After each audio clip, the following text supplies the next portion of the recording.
Listen to me. Be alert for the shift. Okay, be alert for the shift. Otherwise, no shift. Tiger right is our call. Tiger right for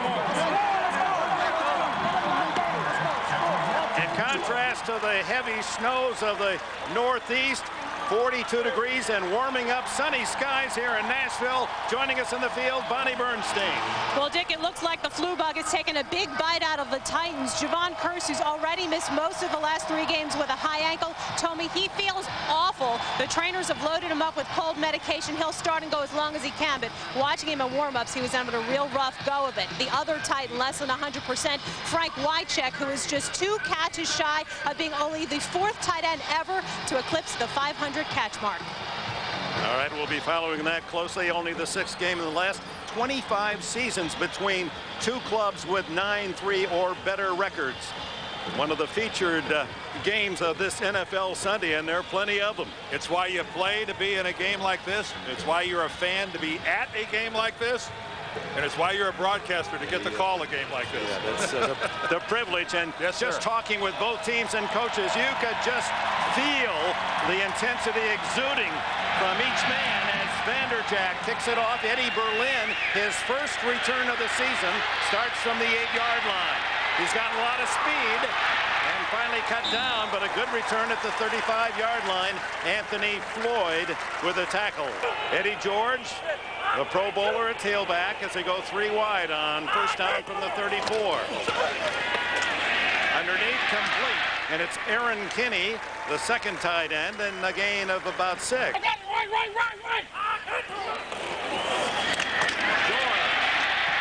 Close to a first down at the 44-yard line before rookie Mike Doss can make the stop from his safety position.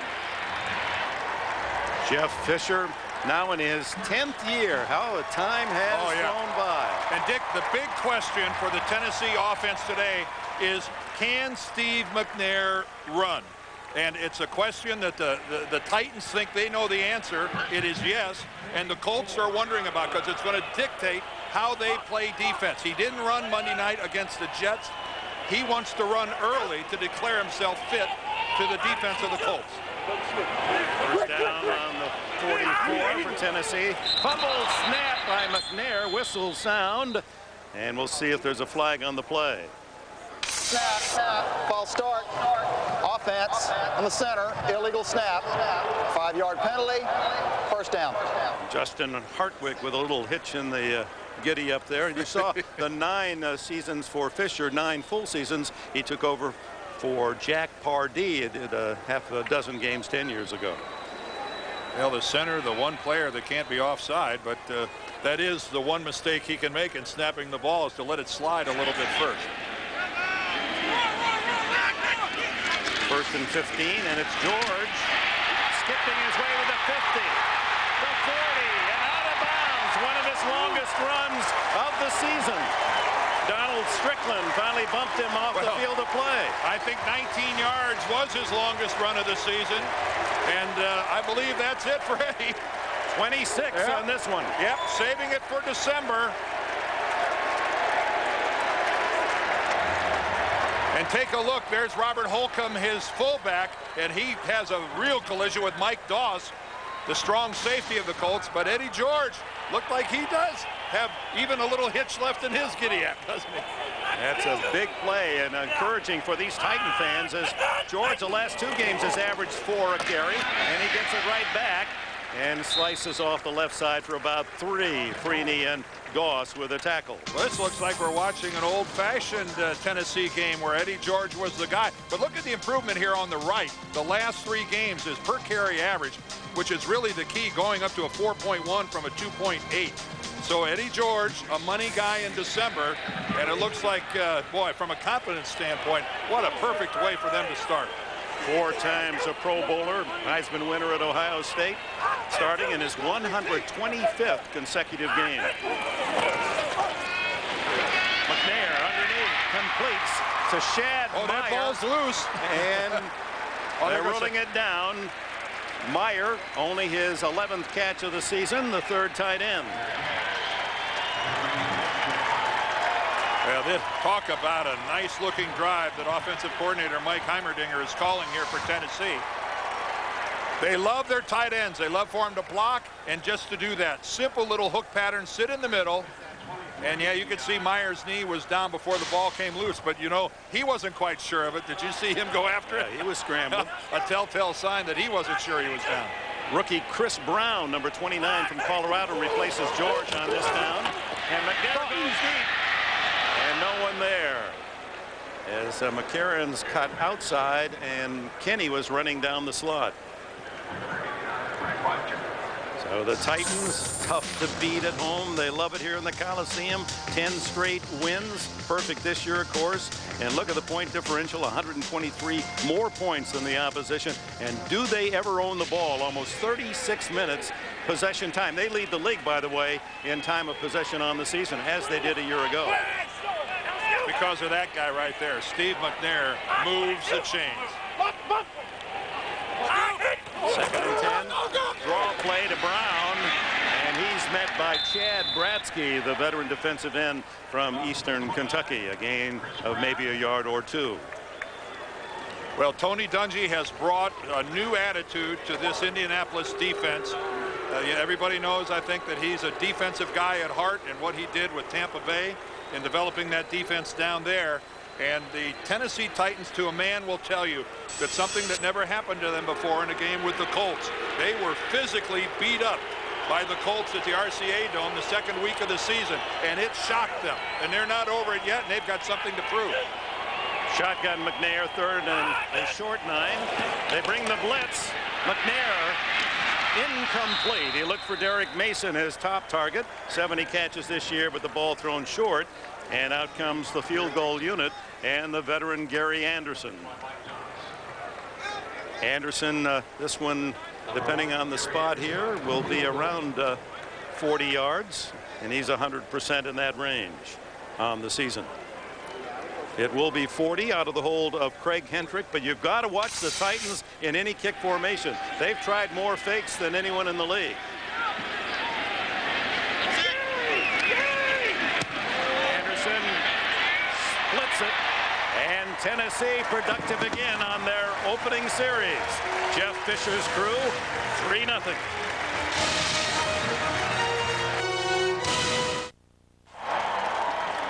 Titans strike on their opening drive, 44 yards. It ended at the 22, and Gary Anderson, the reliable 44-year-old veteran, hits the three-pointer. Troy Walters and Dominic Rhodes back for Indianapolis. Terrence Wilkins not active today. This is Rhodes all the way up to the 16. Has a slot and bulls his way out to the 45-yard line before Hendrick, the man who kicked off, can make the tackle. 10:19 left in the opening quarter. We're back with the noise here at the Coliseum. And, of course, they're going to try to badger Peyton Manning with all of his various ad-lib calls at the line of scrimmage. Every single person in this stadium is on their feet.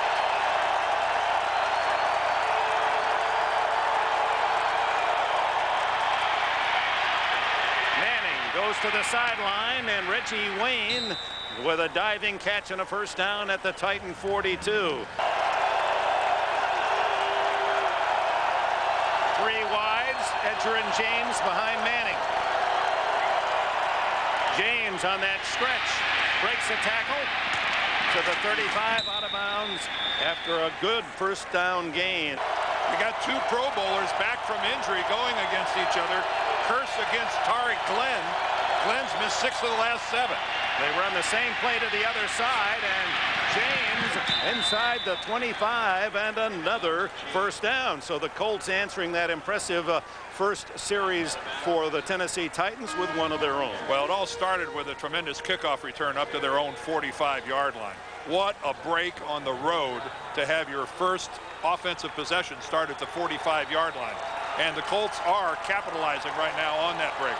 The Colts, while they've been very, very successful late scoring, have not started well this year. Only 4 touchdowns in the first quarter. Manning with plenty of time. Down to 3 now on the shot clock, or on the play clock. Pump fake. Looking for Walters. No one open. He throws it at the feet of Reggie Wayne. Good pressure coming from Kevin Carter at his defensive end position. There is Tom Moore, the offensive coordinator for the Colts. 6 years now he's been in that position, and of course Peyton Manning in his 6th year has enjoyed the luxury of continuity of a system that works, that they can ever expand, and that is a blessing in this game. And 6 years the same line coach, Howard Mudd. They're the only team in the league to have all 3 of those coaching positions, or 2 coaches and a quarterback, together for 6 years.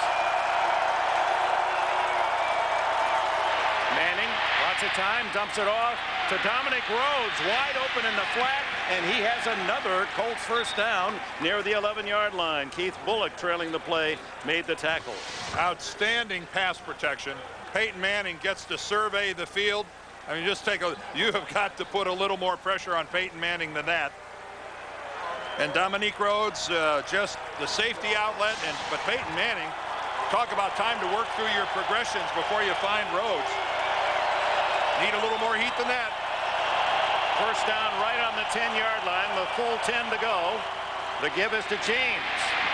He's cut off at the corner, makes only a yard as Scott McGarrahan came up from a safety spot. Peyton Manning, remember, Dick, he was telling us about, you know, a lot of times when I'm up at the line, and he uses the word operating. He says he's operating when he's up there. In a road game like this, a lot of times he's not changing the plays.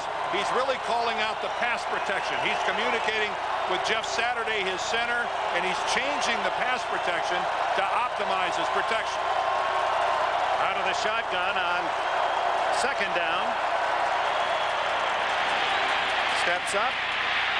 Oh, wide open was Marvin Harrison, and Harrison running before he really pulled it in, and he had plenty of room to roam. This is really worth looking at. It was kind of, you know what, it wasn't a good throw by Peyton Manning. The ball's back behind Marvin. Now normally Marvin makes that catch, but that ball should have been out in front of him. Peyton Manning is the king of letting his people catch it in stride. That was an aberration. That was not a good throw by Peyton. Peyton coming all the way over here to his 3 wide receivers. That's one way. Pony Express, it still lives. And Samari Roll came up to bend his ear on the conversation. Ultimately, the Colts use a timeout. 7:29 left in the quarter. Defensive coordinator Jim Schwartz of the Titans very pleased with his team's ability to deny touchdowns on 1st and goal. Yeah, well, Indianapolis's offense hasn't been here yet this year. This is a challenge. 3rd and goal from the 10.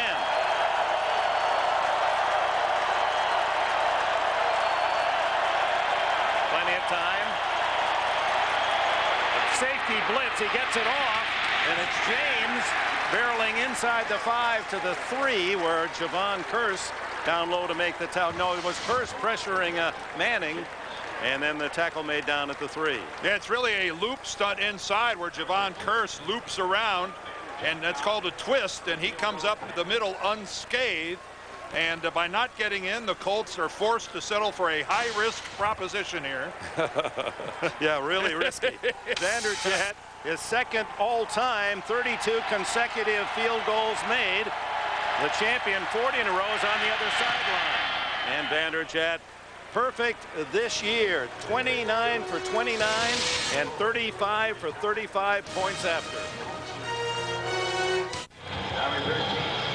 Downtown Nashville, the historic Ryman Auditorium, built in the 1880s, home to the Grand Ole Opry radio show until 1974. You used to introduce Minnie Pearl there, didn't you, Dick? Did. I mean, she taught me a lot of good expressions, in fact. In fact, you were there for the groundbreaking, weren't you? In 1880? Yeah. All brick. Vanderjagt to kick it off. It's tied at 3 here in the first quarter. 2 teams tied for the AFC South lead, and quite a kick by Vanderjagt. Berlin, second thought, kneels and takes the touchback at the 20. Time out in Nashville.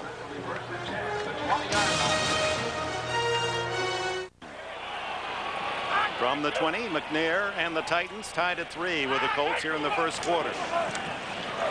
Fake to George, and McNair breaks out of the tackle and then saves a sack as Rob Morris came through from his middle backing position for the Colts to put pressure on the Titan quarterback. There is a wonderful illustration of the difference between moving and running. Steve McNair is moving, and this is where he just demonstrates how quick and how big and how strong and what a wonderful feel of the pocket he has. And Rob Morris, the former #1 draft choice back in 00, in there putting on the heat. But that was McNair. He should have been sacked. His size, he's a lot bigger than he's listed, 6'2", 235. Hand off to George. And he just gets back to the line of scrimmage as Raheem Brock submarines in. Flag goes down, and it came in late. Yeah, we might have had a late hit after Eddie George was lying on the ground.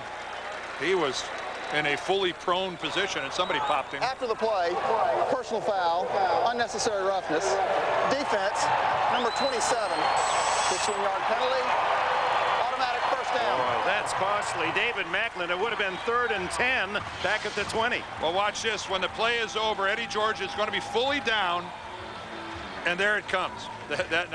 Macklin could have easily avoided putting his right shoulder and burying it into the shoulder and head of Eddie George. That's one of those you do have time to pull up. Some hits are unavoidable. That one, he could have put the flaps down and slowed up. That's Kinney, the tight end, in motion. Fake to George. Throw over the middle. Wide open is Justin McCarron's first down at the Colts 44. Well, McCarron's gets the catch. McNair gets the throw, but the credit goes to the rest of the Titans offense for a marvelous blitz pickup and pass protection. Justin McCarron gets a chance to work downfield, but McNair has absolutely no pressure on a Colts blitz. Beautifully picked up by his offensive line and backs. McCarron's out of Northern Illinois. He's matured into one of the top receivers. He's had a touchdown each of the last 4 games. Chris Brown now in for Eddie George, a tailback. This is Brown, the rookie from Colorado, down to the 30 and inside the 30, first down.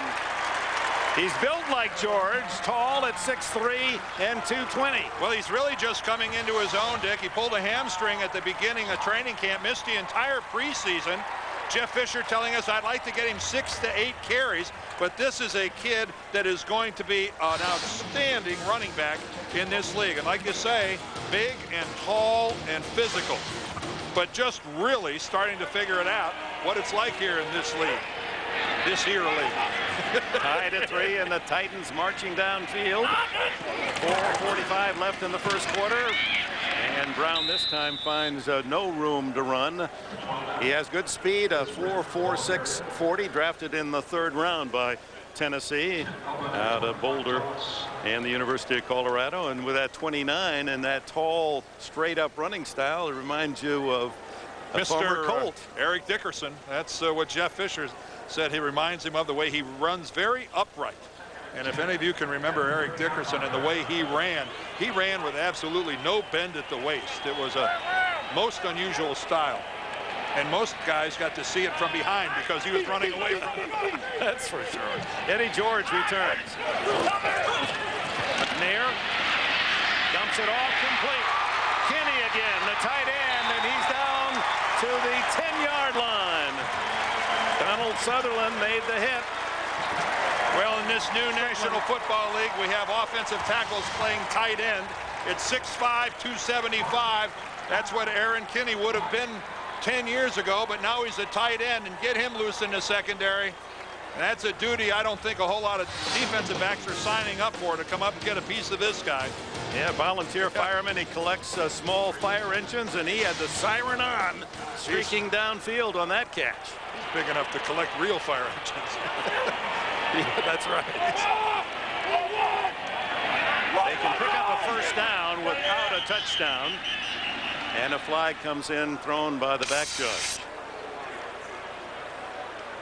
Did the play clock run out? Oh, that was a fast clock. Yes, that would have been. They're probably going to check to see if it was set to the proper time to begin with. Yeah, Terry McCauley right away said, come on, let's... It's supposed to be at 40 seconds, and every now and then, you know, it could be improperly set at 25. There's no foul for delay of game. The play clock is incorrectly set to 25. Oh, well, I'm not going to guess anymore the rest of the day because I'm going to... You're like Vanderjagt. I'm going to retire. 100%. Well, you know, it's easy to have happen. The guy operating the clock hits one of two buttons, one to set it at 25, one to 40, and it's an honest error. Pretty good balance, huh, for the Titans. First down now, just outside the 10. George plows forward for 3 solid yards. David Thornton and Larry Triplett with a tackle. And that first drive was emphasized by the outstanding running of George. This one for 26 yards, his longest of the season. And ultimately, Gary Anderson with a 40-yard field goal for the first Titan points. Ball now just inside the 8-yard line. Can you run the ball in the red zone? That's what the big boys do.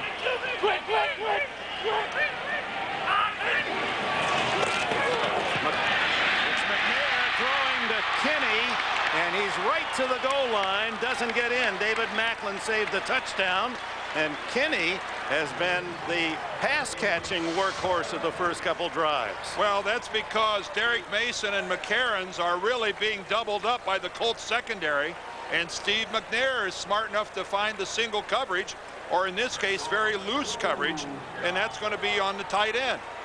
You know, it used to be that Steve Mcnair always went to the tight end. That's why Frank Wycheck had so many receptions. But now everybody knows that he works the wide receivers first, and boy, is that opening up a whole new freedom for his tight ends. Timeout has been called. Just up to on Aaron Kinney. 3 catches, 31 yards for the second tight end of Tennessee.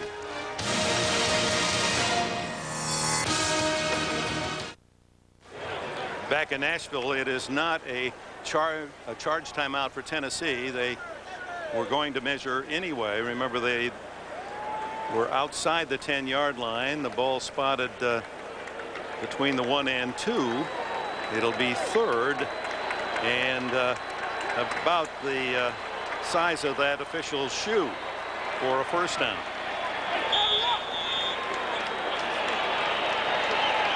George, a tailback. McNair, of course, excellent on the quarterback sneak. And he's in the end zone for a touchdown.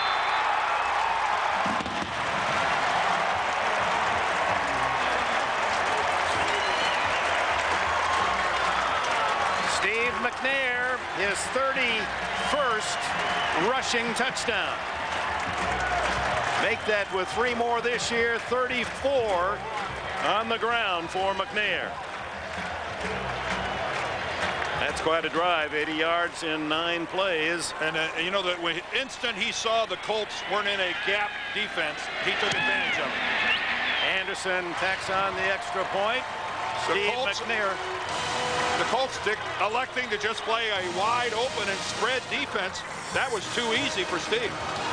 And 3 Tennessee. You know, I think the one thing that I'm assured of looking at that list, someone isn't going to Hawaii who had one heck of a year. There's a couple guys who had great years, Dick, that are going to get left out. The kickoff by Pentrick comes down to Dominique Rhodes. And he is met, stays on his feet, hit again, shy of the 20-yard line. He was really in a box, was Rhodes, and Justin McCarron's, a wide receiver, made a good solid tackle, as did Jordan Kramer. Jerry Kramer, the great former offensive guard of the Packers, 57. Jordan Kramer is his son. Well, look at Kramer fight off the block and then come in and get him around the waist. And then, of course, once you're stabilized with somebody getting you around the waist and the legs, your upper body's set up for a big hit. Jordan Kramer just activated for this game off the practice squad.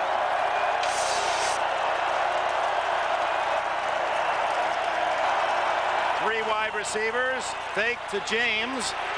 And then the throw down the middle wide open is Harrison. And he has his first catch out across the 40-yard line. Peter Sermon there to touch him down.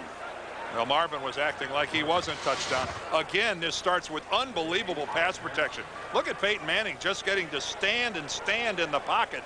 And Marvin Harrison running across him. If you're going to give Manning that kind of time, folks, you're in for a record-setting day. You've got to get some sort of a pass rush mounted on Peyton Manning, or big trouble lies ahead. 25 yards on that catch. Etcher and James out to the 49-yard line, a gain of almost 6 on first down. Dick, let's go back and take a look at this touchdown. Look at the 3 defensive linemen right here. These guys have got to be in these gaps, and only Rob Morris in the middle. That is an invitation for a really easy quarterback sneak by Steve McNair. As you could see, if that was out in the open field and he didn't feel like falling down, he might have run 50 yards for a touchdown. You got to defend the A and B gaps a little more stoutly than that. 10-3 Tennessee on McNair's snake. Second down and 5. The quick throw complete again to Harrison, and he's into Tennessee territory at the 41-yard line. Samari Roll makes the tackle. Final seconds tick away here in the first period. Each team has shown their ability to drive offensively. There has been no punch yet. End of 1. It's the Titans 10, the Colts 3. We'll return to the Coliseum after these messages. You're watching the NFL on CBS.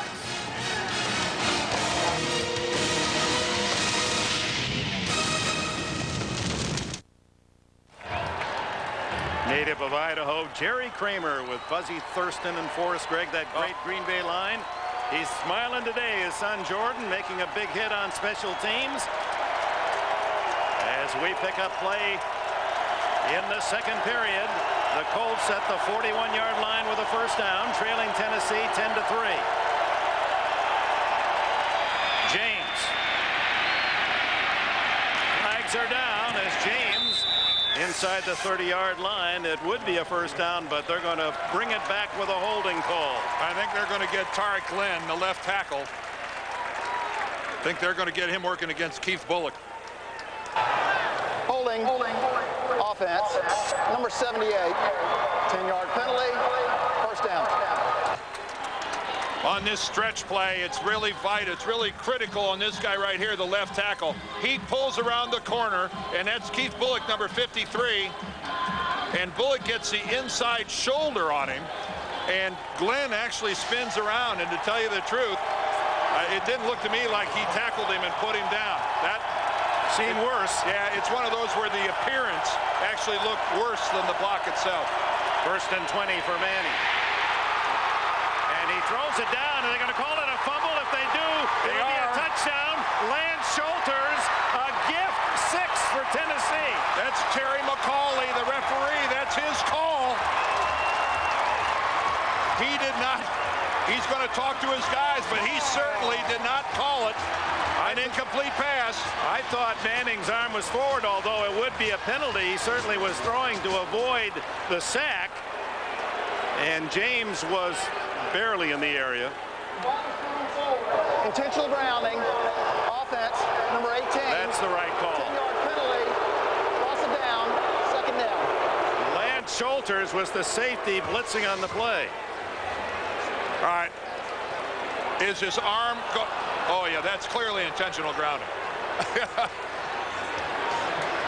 As awkward as that is, and you see Schulters coming, that technically is a forward pass, and it is intentional grounding. So that's another 10 yards back for the Colts, and first down and 30. But the referee not indicating the penalty. That excited these Tennessee fans. They thought they had a score. Well, we all thought it was a live football because we didn't see. If McCauley threw a flag, I didn't see it. Did you?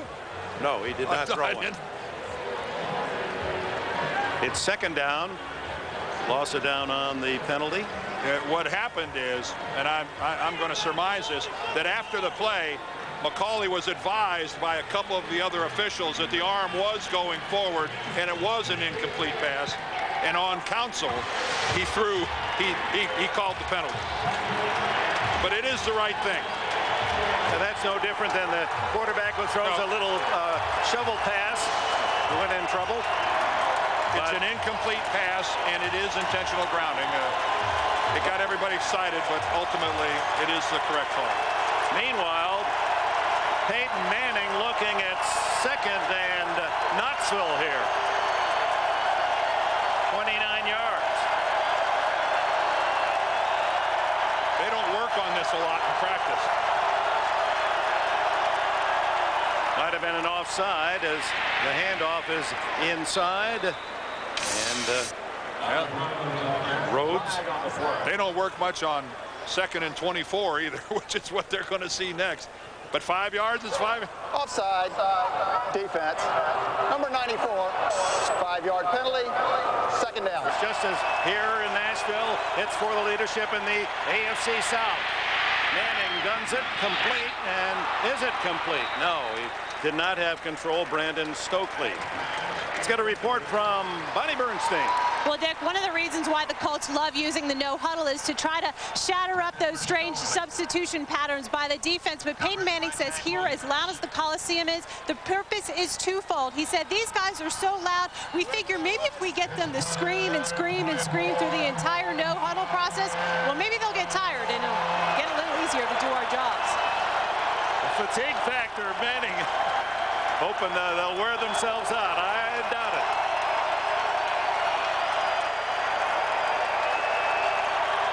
Third and 24. Short underneath to Marvin Harrison, and is he hit from behind at the 50-yard line. Keith Bullock straightened him up. They never got him to the ground, but it's far short of a first down. Dick, in an era where players are getting bigger and bigger and bigger, Marvin Harrison does not fall into that category. Marvin Harrison on a good day weighs 175 pounds and a very slender physique, and yet shows no, and I mean no, hesitation in going over the middle where he's going to get a big hit. I just love watching Marvin Harrison just play. to run, even if he doesn't have the ball. He's just beautiful, his motion. That's Justin McCarron's back. He had a 58-yard touchdown return against Atlanta. Calls for the fair catch at the 17-yard line. 13 minutes and change remaining in the first half. 10-3 Tennessee. December 7th, 1941, 62 years ago, almost at this exact minute, the attack on Pearl Harbor that killed 2,400 Americans, a day that would live in infamy. President FDR and we have men still in harm's way around the world, and as we do have veterans of World War II here in attendance today, and for all of our real American heroes, we pause to be thankful for your efforts and the ultimate giving by so many.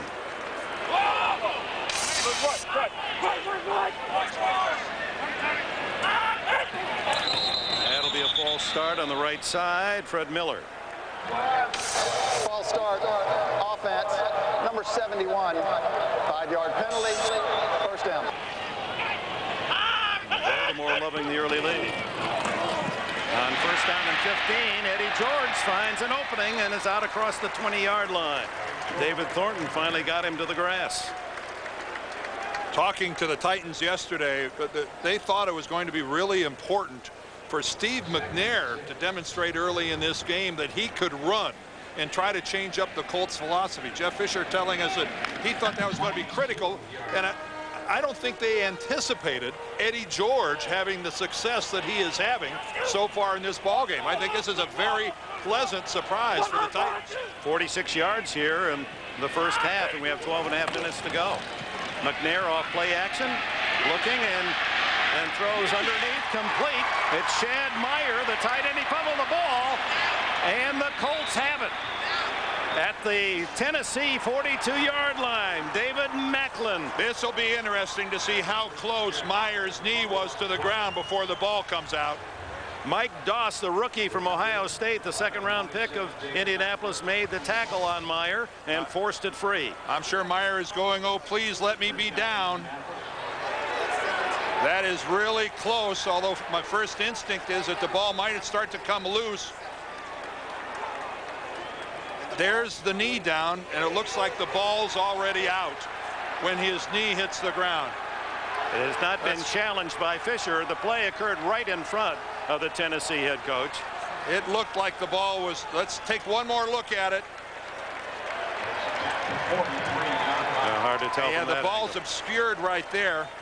From our other angle, Jeff is out talking to McCauley.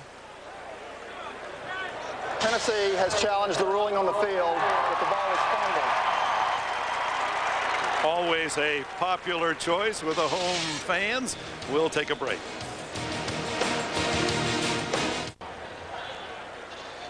I don't think Shad Meyer and the Titans are going to like what Terry McCauley is looking at, because watch this. Mike Doss.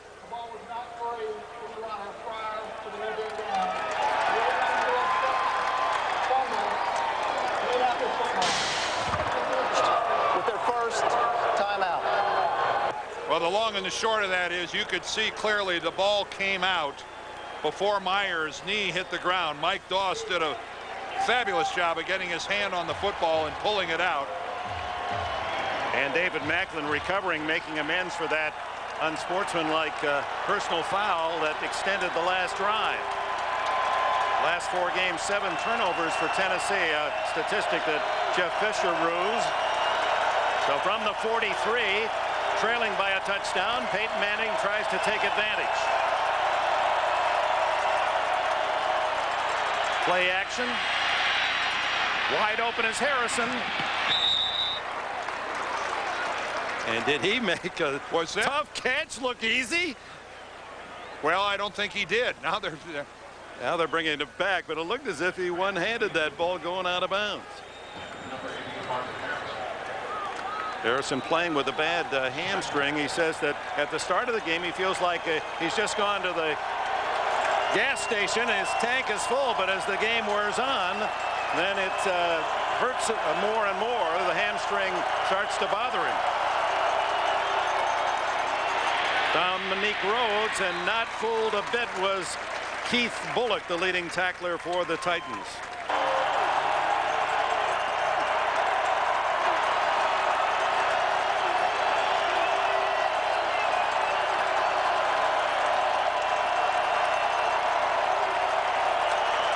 Third down and 8. Here comes the corner blitz, and Manning rarely scrambles like this. He does this time and has a first down on the slide around the 32. Scott McGarrahan made sure he didn't go farther. Well, let's say that Peyton Manning isn't a real rushing threat. He has 18 carries for -1 yard. So I would say that this is an unusual sight. And who could blame the Titans for disregarding Peyton Manning taking off with the football? Opportunistic, and he did it. 10 yards. That's a mile in Manning's terms. It's a first down. Back to Edgerrin James. Tackled at the 29 by Bullock, who played his college ball at Syracuse and has developed into one of the top linebackers in the league. They call him Waldo, or at least Gunther Cunningham, his coach does, because the offense can look, but they can't find him. Well, this offense is designed for this defense rather, for the middle linebacker to be the leading tackler, but Keith Bullock at an outside linebacker position is their leading tackler, and he is a big play producer. 2nd and 8. Manning still with 9 seconds on the play clock. Quick throw complete to Reggie Wayne, and Wayne can't elude the nice tackle from Andre Dyson, who made sure he didn't spin away. Dyson, whose brother been injured all year, about to play for Carolina. They've put him on the active roster. Andre in his 3rd year from Utah. Oops, there's a flag. Hainsworth didn't get off in time, and that's something about the huddle, the no huddle for the Colts, and Manning has a call. Whenever he sees a quick change of personnel, he'll ask for the hurried up snap, and they caught Hainsworth, the 12th man on the field. He couldn't get off in time. They call it their attack mode when they want to hurry up and snap the football, and that is exactly what it's intended to do. Defense, 12 men on the field. Penalties decline. Offside. Defense, Number 92, 5-yard penalty, first down. Oh, Hainsworth was offside as he ran off the field. Here he comes trying to get off. He's not even close. And it ends up being with a loose football on the ground. But, you know, it's an old football expression. If you like your offense, you'll say, you know, I'd like our 11 to play your 11. And let's see if we can keep your 11 on the field, because I like the matchups we have. That's the philosophy of the Colts. On first down, Harrison over the middle, fumbled the ball, and it's picked up by Tennessee's Keith Bullock. And they're going to call it now incomplete. Remember, on a completed pass now, you have to catch it, put it away, and take a couple of steps. Demonstrate a football movement after securing the reception. Let's see if Marvin Harrison does that. There's the ball. How many steps did he take before it came out? The crowd seeing the replay, they're voting. Sure-handed Harrison doesn't bobble many. Lance Shoulders was there again for Tennessee. No challenge. Well, there can't be, Dick. The whistle blew because of an incomplete pass. That's the end of it. So 2nd and 10 from the 20. The Colts dodged the bullet there. Now they go to Edgerrin James around the edge and then wrestle down after a gain of about 3 by Bullock again. Edgerrin James, who leads with 823 yards coming in. The Colts' all-time rusher surpassed that of Lydell Mitchell earlier this year. You can see that before his knee injury, Edgerrin James was unstoppable. Remember, he had a couple of years, 1,500 plus, 1,700 plus, won rushing titles both those years. Since then, he's been productive, very good, but not nearly as explosive. 3rd and 7, a long 7. The throw to the end zone, incomplete to Brandon Stokely. He was open. Manning led him a bit too much. Stokely, a former Raven, caught a Super Bowl touchdown against the Giants. Now, Stokely was in motion, and then you take a look at it. That is a touchdown if Peyton Manning doesn't throw the ball so far. But even if Stokely catches that, I think he lands out of bounds. I don't think there's any way, even if he somehow could have reeled that in, he could have got both feet down. 35-yard attempt by Vanderjagt, who has the best percentage in NFL history, over 87%. Hasn't missed this year and hasn't missed today. 2 for 2. 34 in a row for Vanderjagt. I'm sure Peyton would like another shot at hitting Brandon Stokely in the end zone, because he was open for a touchdown, and Peyton just put the ball too far out in front of it. So the fumble turns into 3 points for the Colts. It's 10-6. The Colts have allowed 2 kickoff returns for touchdowns in the last 3 games. Here comes Eddie Berlin, and he is met rudely by Mike Doss. And the Buckeye rookie for the Colts has hammered a couple of men carrying the ball today.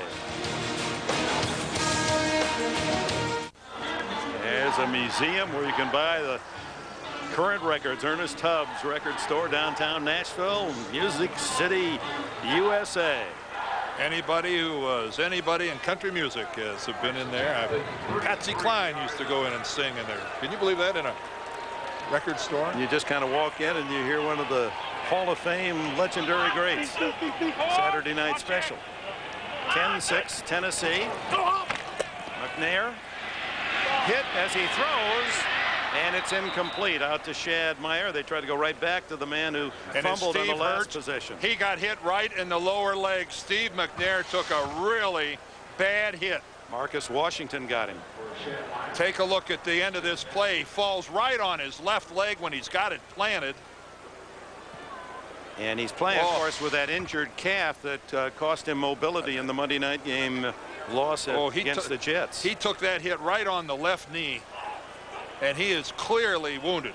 Billy Volek warms up, 4th-year quarterback from Fresno State. McNair, one of his many qualities, he is tough on tough. So is Eddie George, but he gets smacked hard. As coming up is Mike Doss again, the young safety with the tackle.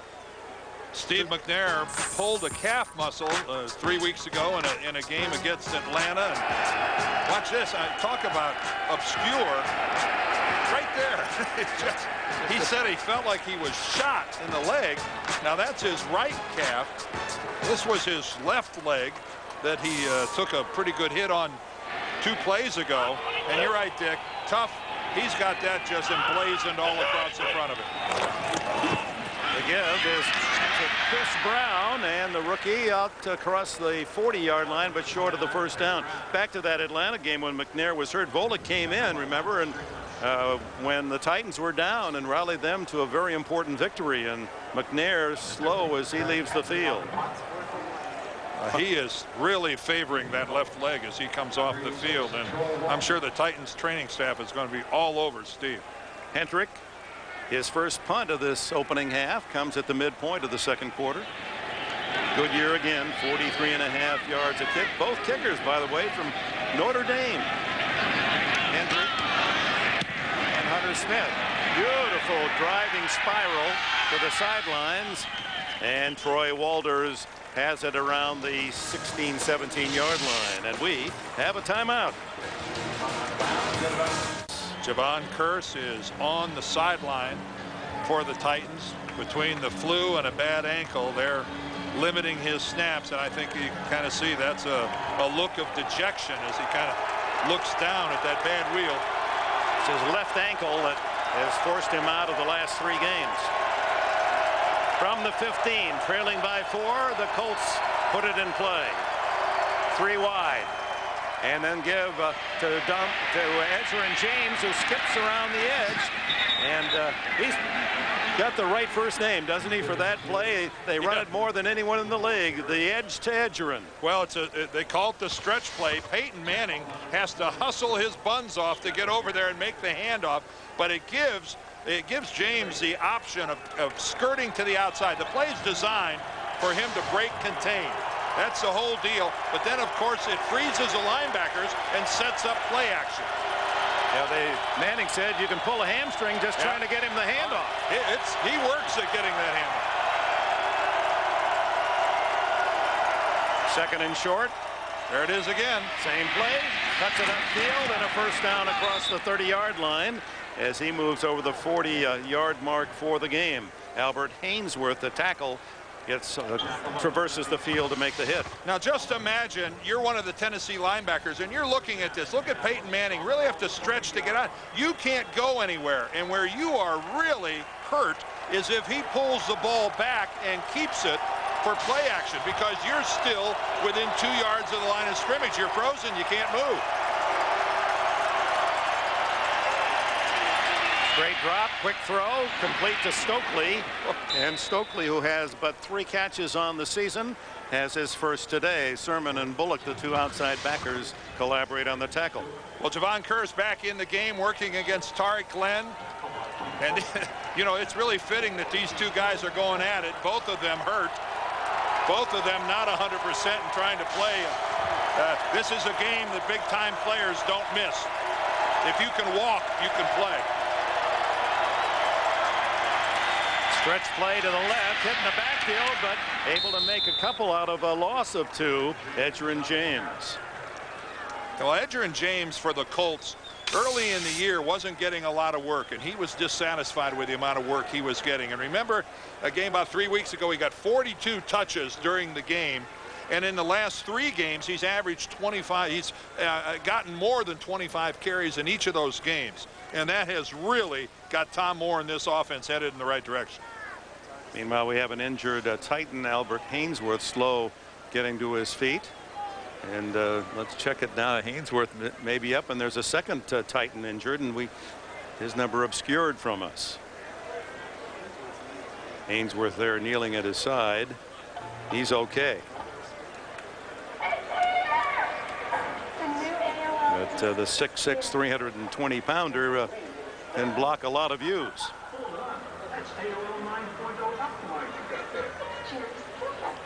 10-6 the score here in Tennessee. Jeff Fisher one of the coaches, Dick Vermeil's another, any injured player, they hustle out there to make sure their man's okay. Jeff working on a new beard, huh? That's Robert Smith, I believe. The other tackle. Yeah.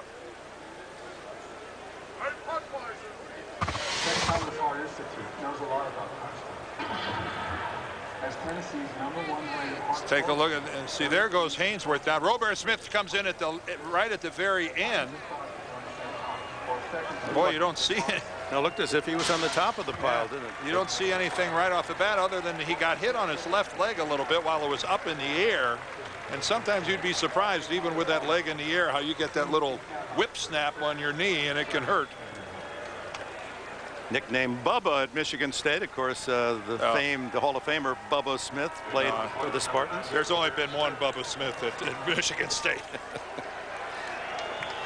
A reminder again, halftime coming up in 5 minutes and 8 seconds, and the next halftime report with all the scores and top plays on this most important NFL weekend.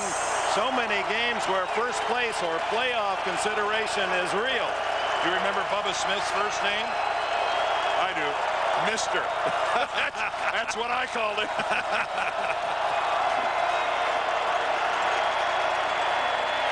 On third down, Manning again throws the ball to wide open Marcus Pollard in the tight end, cuts back to the center of the field and is inside the 40 and a first down. I thought Manning was going to run again. He had a big avenue in front of him.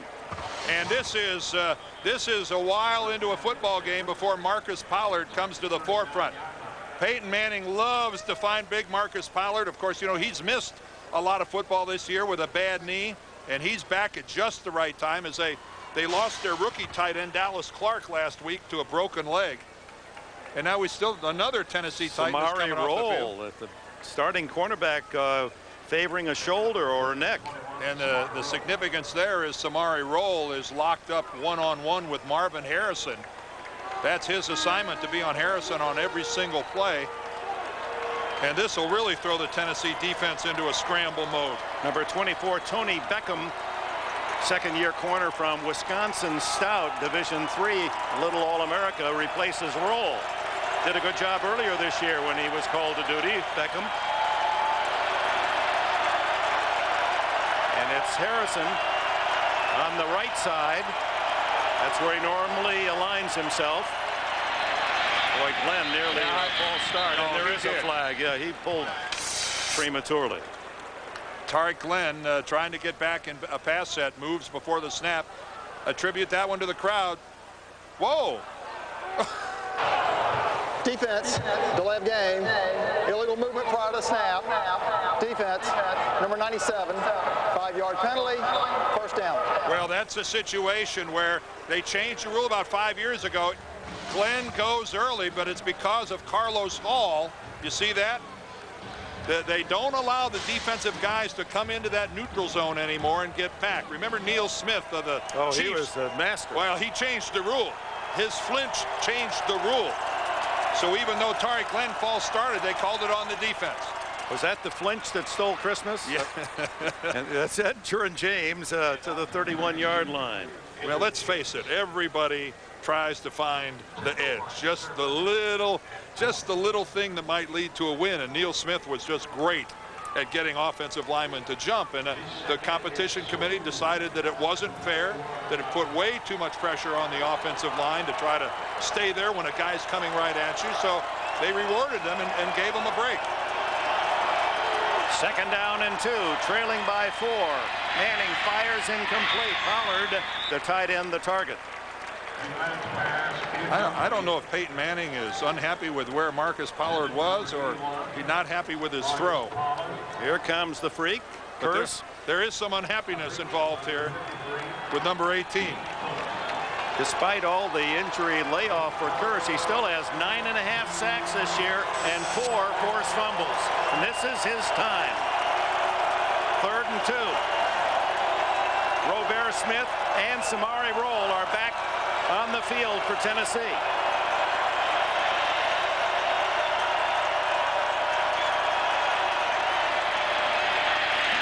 Manning wide open. Marvin Harrison did the U-turn and picks up the first down at the 22 with his 4th catch of this opening half. Scott McCarahan, an extra defensive back, making the tackle.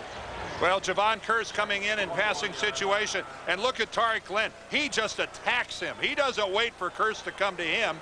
He attacks him, but then he knows he's got help outside with James. And there you go to Marvin Harrison. And Samari Rolle, as you see, he's back in the game, but giving Harrison a lot of cushion. That's the 600th catch, Manning to Harrison. And they feel that before they retire, that number will be up in the 1,000. Manning running for his life and gaining yards at the same time. Chased off the field of play by the 2 big tackles, Smith at 310 and Hainsworth at 320. Tonnage. Well, Peyton Manning just showed these guys, I'm not some non-athlete that's in the quarterback position. Peyton's showing a little something here. Archie's boy takes off with the football. Hey, he's picking them up and laying them down. Good job. Didn't gain a yard, though. 2nd and 10. No, but he didn't get hit either.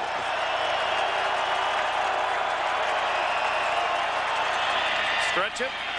James puts his head down and plows to the 18-yard line as we approach the 2-minute timeout. There it is with Tennessee leading here in Nashville 10-6. We expected a lot of things to be close, and certainly it is. We were looking at McNair, though, and Peyton Manning, and here it's the 2 runners that have made the yardage so far. Yeah, both Eddie George and Edgerrin James, both of them on pace to end up with 100 yards in this football game. Is it a surprise? The hitting, the tension, the guys playing hurt. This game's exactly what we thought it would be. All right, 4 games to go before the playoffs, and they know how important home field is. Especially here in Tennessee, where they rarely lose. They've won 10 in a row. 3rd down. A long 6. They pick up the blitz. Manning now throws to Stokely, and it's broken up by Lance Shoulders. Nice play by Shoulders, the safety. Pressure from Tank Williams, the other safety on the blitz. You got that right, Dick, when you talked about tremendous play by Schulters. Yep, there's just a little contact beforehand. But Peyton Manning, there's nothing else he could have done. Sometimes the defense just makes an awfully good play. And that's what the Titans did there. That was excellent defense. Here's Mr. Perfect, Mike Vanderjagt. This will be 36 yards. Hunter Smith to hold. And it is good. It looked as if it wanted to fade right, and it sailed back inside the uprights. And he remains on course to attack Gary Anderson's record of 40 in a row. This is 35 straight for Vanderjagt. There's just an old adage about football that when you're on the road and you settle for field goals instead of touchdowns, more often than not, that comes back to bite you. And you're right, that was an unattractive field goal, but like golf, they don't say how, they just say how many. that was a 3-pointer. Whether it was right down the middle or a knuckleball, that was a 3-pointer. Vanderjagt, not superstitious. You see the number he wears, and he's quite open. He said, if I can just get through this game, outdoors Tennessee, I figure I won't miss another one the rest of the year. I might go for 50. But any way you look at it, Dick, in a tight game like this, 3 trips deep into Tennessee territory yield 3 field goals. On the road, you need touchdowns to win. That's maybe the Colts will win this game with all field goals, but the percentages and history says that they won't. Now 10-9 as Vanderjagt will kick it off to Eddie Berlin. Berlin, the 5'11" speedster from northern Iowa. State high school high jump champion, and in college high jumped 6'8". He's quite an athlete. Now Vanderjagt to kick it off. Last week, end of the first half, New England took one back for a touchdown, remember? Berlin, however, is wrapped up at the 30-yard line. He fumbled the ball.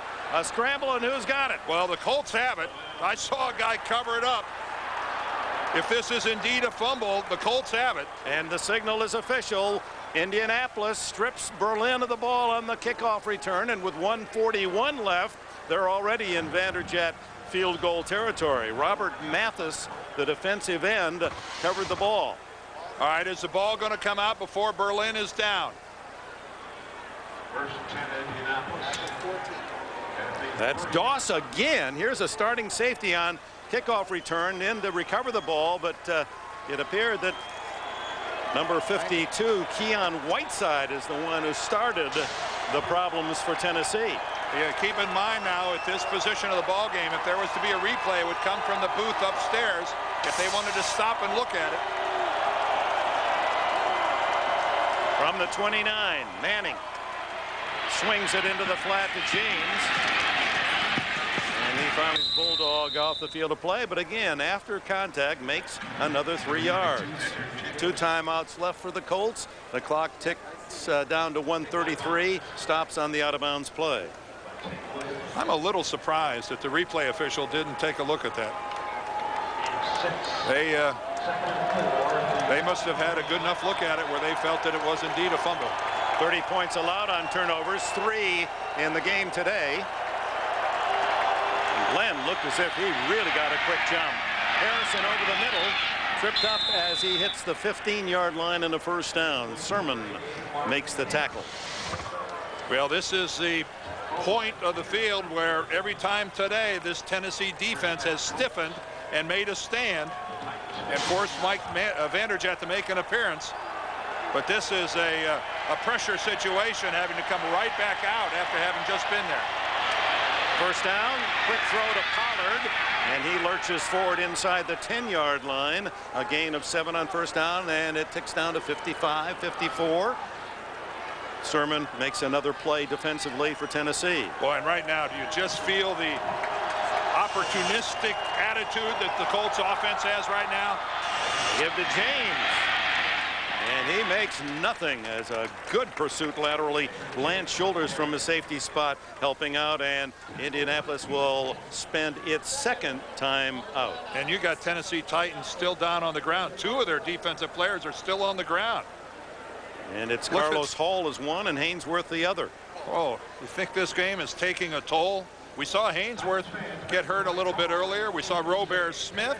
Carlos Hall now is down on the ground, and we know Javon Curse came into this game hurt. And Samari Roll had to leave the field for a couple plays. But the 4 guys of the Tennessee defensive line have been banged up during the course of this game. And we're not even at halftime yet.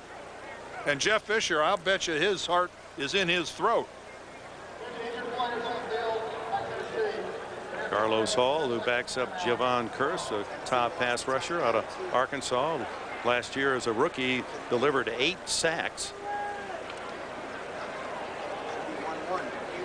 We're at 36 seconds left in this first half. This is a colossal potential problem for the Tennessee Titans on their defensive line. That's 5-6-5 Cost the Titans a timeout as well. And Jeff Fisher, as you can see, so concerned that he's right out there between the 2 guys trying to get a handle on how badly they're hurt. There goes Haynesworth right down on the ground behind the play. Don't forget to sign up your child for the Titans Kids Court. It's James Atkins, a first-year tackle from Virginia Union, throwing his weight in there as well. Well, Atkins is going to have to play some football, given the fact that so many of the Titans defensive lines headed for the bench. Tennessee has 1 timeout left after that one, and so does Indianapolis. The ball is at the 9-yard line. 3rd down and a long 3. Well, you have to get to the 5-yard line. This is automatically passing down for the Colts, but with the D-line banged up, you got to wonder if maybe they'd take a chance at running it right at it.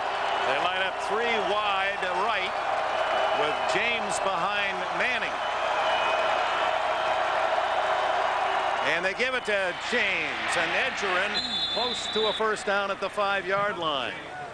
It's going to be close. Bullock and others there to make the stop. Well, if you make the commitment to run it on 3rd down, would you do it on 4th down and pass up a sure chance to take the lead?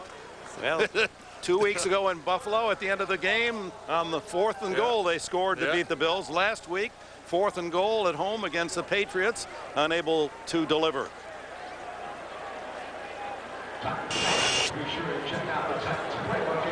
Well, the Colts have been charged with a timeout, and I think Peyton Manning and Tony Dungy are trying to figure out who called it. You know, I thought at first it was a timeout for the measurement, and I think that's Tony's plea. Tony's saying, It is not a 1st down, 4th and a foot. But now the Colts in a tough situation, 4th and inches. You can't afford in a way to make the running play is going to consume so much time. You'd have to hurry to down the ball and have maybe one play a throw left. I think that given the fact that they don't have any timeouts. Play due to measurement. They still had 1 left. Aha, there we go. So Tony Dungy prevails.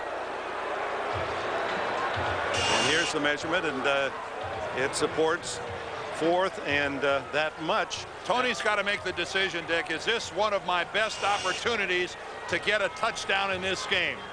As tough as the Tennessee defense has been, is this my best opportunity maybe for a touchdown, given the fact that they are really hurt defensively? And they've had success, as you saw, on 4th down, 10 for 13 converted, although they did not come through last week at the end of the game against New England. Jeff Fisher, as you can see, making his case to McCauley that they called timeout.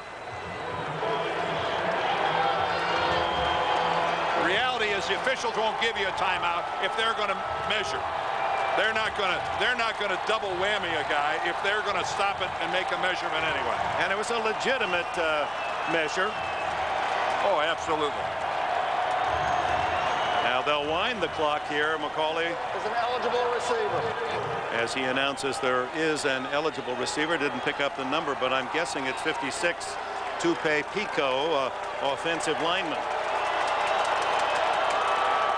This is good stuff. Go for it, 4th and a foot. James. He's got it easily. And now Manning will spend the final timeout with 13 seconds left. So he's got a couple of plays left. Yeah, and I'll tell you something. Hats off to Tony Dungy. That's aggressive football. And again, I think it's a decision based on a multitude of different things, not the least of which, though, Tennessee is really crippled up on their defensive line. And, of course, where do they attack? Right up the middle against that defensive line twice in a row. And looking back to last week at home against New England, it was 38-34 Patriots, and on 1st down, oh, this is actually the last play. No, it was the 1st down. Then Hedger and James stopped twice. Then this pass was off the mark. Yeah, and then on 4th and goal, James stacked up. Willie McGinnis guessed right, hit the hole. Of course, they were missing their whole short yardage package. Detron Smith, James Mungro, they were all gone.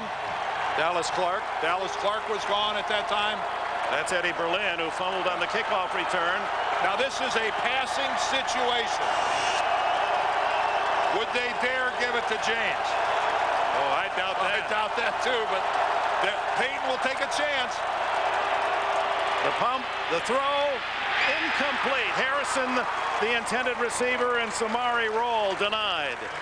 9 seconds, so they could go for one more pass and still, if incomplete, bring on the field goal. And this is a game where the doctors are being waved off. Samari Roll, who came off the game, and he got his right hand on Marvin Harrison. A little early. Well, you know, in the end zone, I don't care what anybody says, the rules change a little bit in the end zone. A little contact is allowed. That was an outstanding play by Roll. One of the best young corners in the league. And Kearse is watching this one from the sideline. The throw is incomplete to Pollard. Used only 3 seconds, so there's 6 seconds left. And here comes Vanderjagt. Yeah, here comes Vanderjagt. You can't take a chance here. You could maybe hope to run a 3 or 4 second play and try to get in the end zone, but I think Tony Dungy has taken enough chances right here. Go for the lead. Mike Vanderjack. 32nd time he's tried a field goal this year. He's perfect 31 for 31. If in golf has a gimme, this would, you'd think, be it. Extra point. And on the 4th field goal of this opening half, Tony Dungy's Colts claim the lead 12-10. But I'll guarantee you that Tony isn't happy. He knows that field goals, I'll take the lead at halftime, but 4 trips into the red zone and 4 field goals, not what he was looking for. 2 of the top defenders for Tennessee get an early start on the locker room. Peyton Manning, kind of bittersweet lead, 12-10, happy that he's up by 2, but all those opportunities for a touchdown gone amiss. I want to watch that promo again. Can we show that later? Jamie Gertz in that red dress. That's ooh la la. So Indianapolis outgaining the Titans. You think the trainers are going to be busy at halftime? Between McNair's leg, their defensive line, Samari Roll with a bad shoulder, whatever it was, it caused him to come off there with one wing low. It's a, and that's just Tennessee. Well, Bonnie's wearing out 3 pencils just trying to write down all the injuries here. Vanderjagt, they're not going to make the mistake they made last week by kicking it deep. And the Titans aren't going to risk a fumble and will kneel it down to end this opening half. Well, they had nothing to lose by trying to run that back for a touchdown. Robert Holcomb. Even if you fumbled the game, the halftime is over unless somebody runs it back. That's not going to happen. Speaking of Bonnie, Jeff Fisher, with as many bumps and bruises as your Z defense has gotten in the first half, how much of a testament is it to them that Indy's gotten all field goals? Well, it's a great job. You know, we gave up 2 turnovers in plus territory and held them to field goals in both those situations. We got to stop turning the football over, get the offense back on the field, and get going. You can't give Peyton Manning and those guys that kind of shots or those kind of opportunities at your end zone. Coach, thank you. Jeff Fisher with that fly fishing in Montana look here. The beard is back. And we'll be back as well. First half in the books with the Colts leading 12-10. Back with the Nextel halftime report after this message. And a word from your local station. You're watching the NFL on CBS. They're tied on the season, 9-3. What's at stake? If the Colts win, in essence, they would have a 2-game lead since they beat Tennessee first time around. Of course, the Titans with the win would have the 1-game lead with 3 to go. And with this new format, Dick, the wild card team doesn't get a home game anymore. You got to go on the road, and so it's a real disadvantage. Loser of this game really has an uphill climb. And when you look at the halftime numbers, how fortunate are the Tennessee Titans to only be down by 2 points? You would think, looking at those numbers, that the Indianapolis Colts would have a much bigger lead than 12-10. So I have to think that Jeff Fisher is worried about the health of his team, but he was right when he told Bonnie right before halftime that we are in a really, really good position with 2 turnovers and not a whole lot being done by his offense other than a quarterback sneak. They're in a good spot. Now 4 red zone trips for the Colts and only get 4 field goals. Hendrick kicks it off. And the Colts get it first with Dominique Rhodes. Rhodes out across the 30, 40. And just as he started the game, returning on the first possession, a kickoff to the 45, he's to the 47 before Lamont Thompson can get him out of bounds. Offensive leaders for the men with horseshoes on their helmets. Manning not happy with no touchdowns, but no interceptions either. Edgerrin James, a solid half of 54 yards rushing, and Marvin Harrison, as always, working on another double-figure possible reception game. 5 catches, 59. But given that pretty catch there by Marvin Harrison, it really hasn't been a real smooth passing day for Peyton Manning and the Colts. It's kind of been herky-jerky.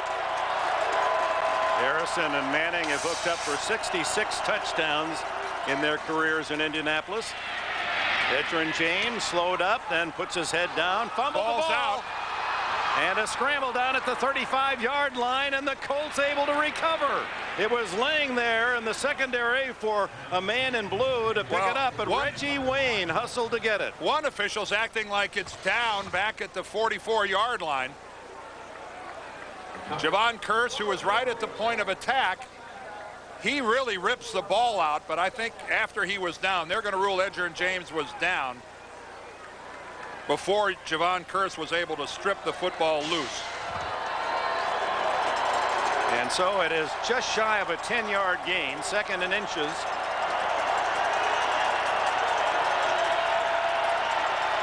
Again, Manning working with a 1 tight end, 3 wide receivers. Fakes it to James, almost got run over by his fullback, and now gets run down by a trio of Titans led by Lance Shoulders. And another Tennessee injury. Lance Shoulders and Albert Ainsworth. Well, the fake is so good, Javon Curse tackles Edgerrin James right there. But it didn't fool anybody else. And Peyton, I don't know, normally after a fake like that, he's looking for a quick dump off. And when Peyton looked like he was ready to throw, whoever he was expecting to be open wasn't there. They attend to the injured Titan, Robert Smith again. Back in Nashville, 2nd time that defensive tackle Robert Smith has been down. Well, he's running along, and Rick DeMulling right here is going to come up. Watch this hit right here.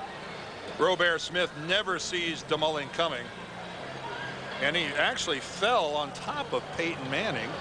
And then Lance Shoulders also made contact with him, his teammate. And Robert Smith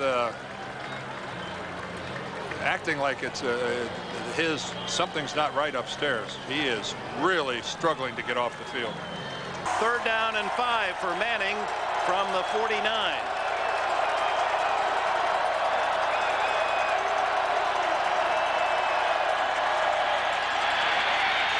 Rolls away from pressure and is going to run it again.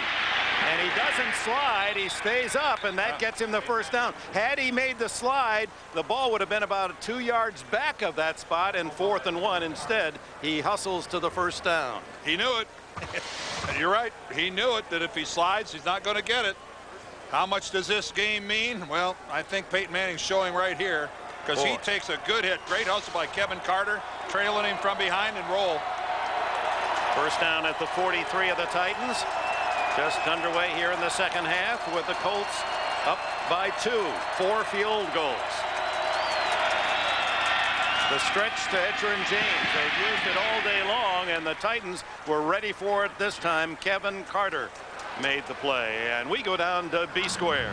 Well, Dick, no surprise, Tony Dungy's primary concern coming out of the 1st half, red zone production or lack thereof. He said there were 2 times we had receivers wide open in the end zone and didn't capitalize. We need to do that. On a more positive note, Edgerrin James production, 14 carries for 54 yards. The Titans have not allowed a 100-yard rusher here at the Coliseum in 26 games. Tony Dungy's hoping to change that. And of course, James has other ideas as we see another fallen Titan, Albert Ainsworth. The other starting tackle, Robert Smith, has just been helped off and doesn't look as if he's going to return soon. And now his partner inside, Ainsworth, injured. Well, Ainsworth was the one lying down on the bench. Robert Smith, rather. There's Ainsworth getting up. Both of these guys at various times in this game have been up, down, and back into the ball game. Although I would say for Tennessee, that's very encouraging the way Ainsworth is walking off. See him 92 right there in the upper left of your screen. He's in pursuit, and he gets cut. Jeff Saturday, the center, comes back, and he kind of gets caught in that sandwich. Right now, Robert Smith appears to be, of the 2, the one who's much more injured. James Atkins, 96, comes in on the defensive line. 2nd and long. Manning fires. Troy Walters makes the catch, and the little guy from Stanford, who is having a solid season in Indianapolis, that's his 32nd catch of the year. Dick, I think the Titans are down to having to play linebackers at defensive end. I think Rocky Boyman was actually lined up at right defensive end on that last series. So there's some real personnel issues on this defensive line for Tennessee. They tend to move Kevin Carter inside as a tackle, but with both tackles gone, who knows? There's Boyman. Yep, he was in a down position, and Curse is across the line. Give to Edgerrin James, but Javon Curse was 2 steps into the backfield, and it will cost Tennessee 5. offside defense. Number 90, 5-yard penalty. First down. Yeah, Javon, I don't know if he was anticipating the snap count. Everyone in the NFL knows that Peyton Manning has an outstanding snap count, and he's really good at varying the snap count. A lot of quarterbacks fall into habits of, like, they'll run it on 2 time after time. Not Peyton Manning. I think we all know what a perfectionist he is. He really has a great variance and a good heart. Saw that possession time. Colts with a big advantage against a team number 1 in the league in possession. Manning fires underneath to Harrison. Short yardage. Immediate hit from Roll. Samari Roll, who continues. And then a flag very late is dropped in the secondary, and they're pointing at the Titans. Well, things are tough enough for Tennessee here from a personnel standpoint without aiding the cause of the Colts with bad penalties. After the play, personal foul, unnecessary roughness, defense, number 90, half the distance to the goal, first down. And Javon Curse, 5-yard offside, and now a personal foul. There's Curse right at the bottom of the screen. Oh, and from behind, he just pushes Rick DeMulling to the ground. But so far, after the play was over, right out in the middle of the field where everybody could see it. From the 12-yard line, and the Colts again deep in Titan territory. Edgerrin James, and he makes it to the 10. Carlos Hall, seeing duty with the injuries to the 2 tackles, makes the stop. Albert Hainsworth is back in for the Titans. Well, that's the old play again where James is trying to get it around the corner, and he got a good block from his wide receiver Walters, but outstanding support and coverage by the Titans defense. Got over there in a hurry. Edgerrin James with a turf eye there. And look at can that. see out of the right. Look at that. 6 appearances in the red zone, 5 field goals, 5 field goal tries, and nothing.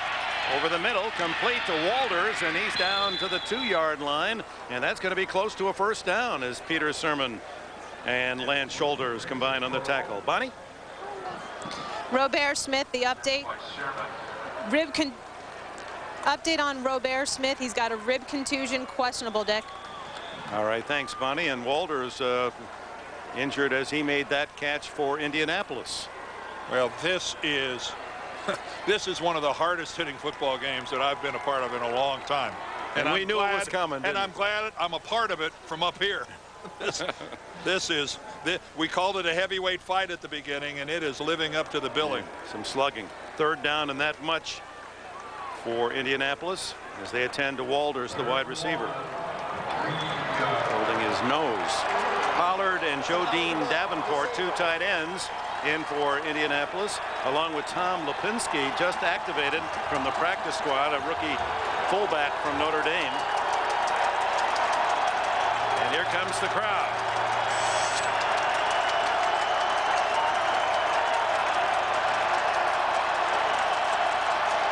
Tight formation. And the toss, and James bobbles it, able to control, and he's down on the goal line, and touchdown Indianapolis.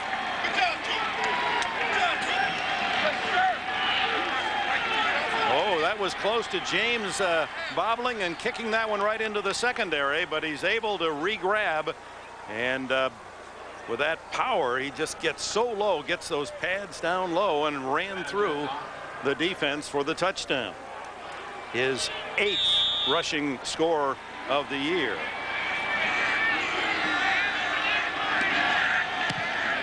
Vanderjagt continues on his perfect kicking season, and here's another look at James. Well, James almost bobbles it. He's going to get a big hit. Wow, right there on the 2-yard line, but somehow he keeps his feet and fights his way in for 6.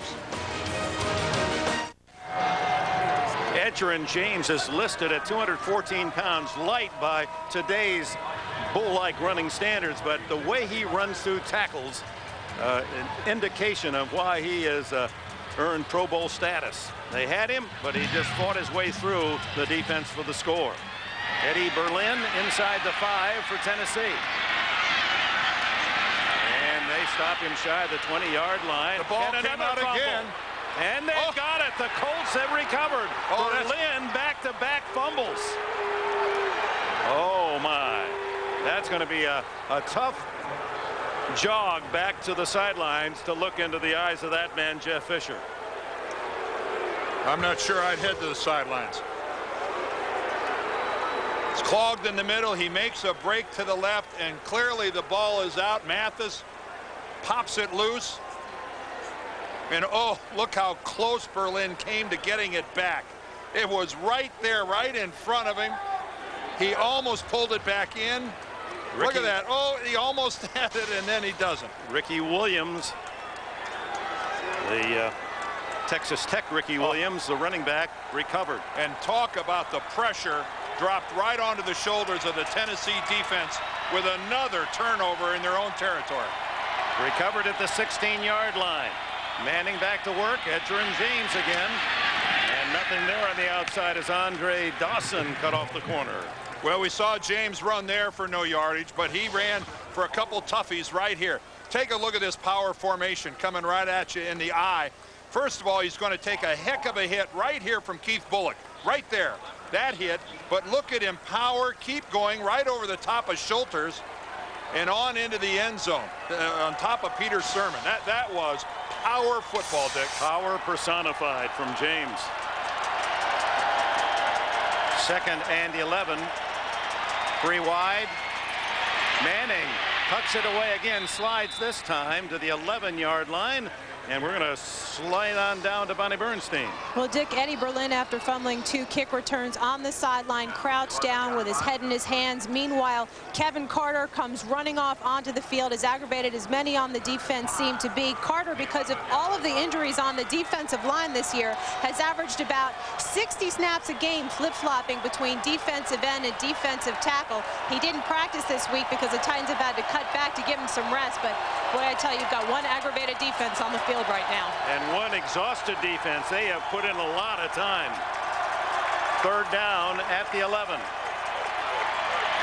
Manning underneath, complete. Marvin Harrison, is it enough for the first down? No, he's about 1.5 yards shy, as Lance Shoulders made sure. And out comes Vanderjagt to try to tie the Indianapolis Colts record. 5 field goals made in a single game, going back to Lou Michaels, Raul Allegre, Dean Biasucci, Kerry Blanchard, and Vanderjagt. If he hits this one, it'll be the 3rd time he's kicked 5 in a game. And Dick, major kudos to the Tennessee secondary. They are clamping down on the Colts receivers. Peyton Manning is really having trouble finding anybody open. From 26 yards, and Vanderjagt's perfect season continues. 37 in a row, just 3 from Anderson Records.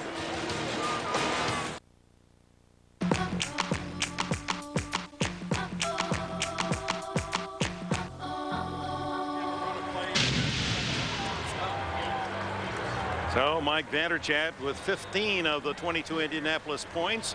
Another 2 minutes of possession because of the Eddie Berlin fumble. And Tennessee just looking to run a play from scrimmage, and we're halfway through the 3rd quarter. Justin McCarons replaces Berlin. And the wide receiver gets it to the 23-yard lines and keeps the ball in the Titans' possession. And you hear the Tennessee version of the Bronx cheer. So the Titans finally get the ball. They had possession time 9.5 minutes to 5.5 in the opening quarter. But since the end of the first period, Indianapolis with 21 minutes of possession, Tennessee with 3. Their last offensive play was at 8:05 of the 2nd quarter when Chris Brown ran the football. There you see 16 points thanks to some turnovers. And Steve Mcnair starts at the 24. Throws underneath Eddie George, and he's hit immediately after a 1-yard gain. There might be fleeter of foot and maybe shiftier, but whoa, he scares people. That last pass was incomplete. That's why the ball starts from the 24. This one is complete to Frank Wycheck, the 499th of his career out of the University of Maryland. One more and he'll become the fourth tight end ever to hit the 500 mark. But Frank only had 10 catches coming into this game, and you know, now it's a case McNair to Wycheck is more like a trip down memory lane than it is a current hit. Aaron Kinney, the other tight end, is over 30 catches. Third and yard and a half. Quick throw is complete. And there's Derrick Mason finally making an appearance, his first catch of the game. Well, Steve Mcnair really threw a bullet here. Just a simple slant pattern to the inside, but boy, he delivered it right on target. Remember, McNair banged up his knee in the second quarter, but he hasn't been on the field so long that injury's had time to heal. He had time to go to a spa. For him, that's right. 41-yard line, first down. Now to George. Patiently finds a hole and slams up in there. Flag down on the play. Holding against Tennessee. Well, Tennessee doesn't need this, because what they need to do, Dick, they need to just run some plays. Keep their defense on the bench for a while. Let them get their breath. Holding offense, number 69, 10-yard penalty, first down. Zach Pillar of the guilty parties. First down and 20 for the Titans now, back inside their 35. And it's George hit in the backfield and down for a loss. Slamming through is David Thornton, the long shot linebacker from North Carolina. And this is a good look at the Colts leading tackler, David Thornton, from the outside linebacking position. Well, he knew when to get upfield, and that was just too inviting a crease not to take. And really, Eddie George had no chance to square his shoulders and get upfield.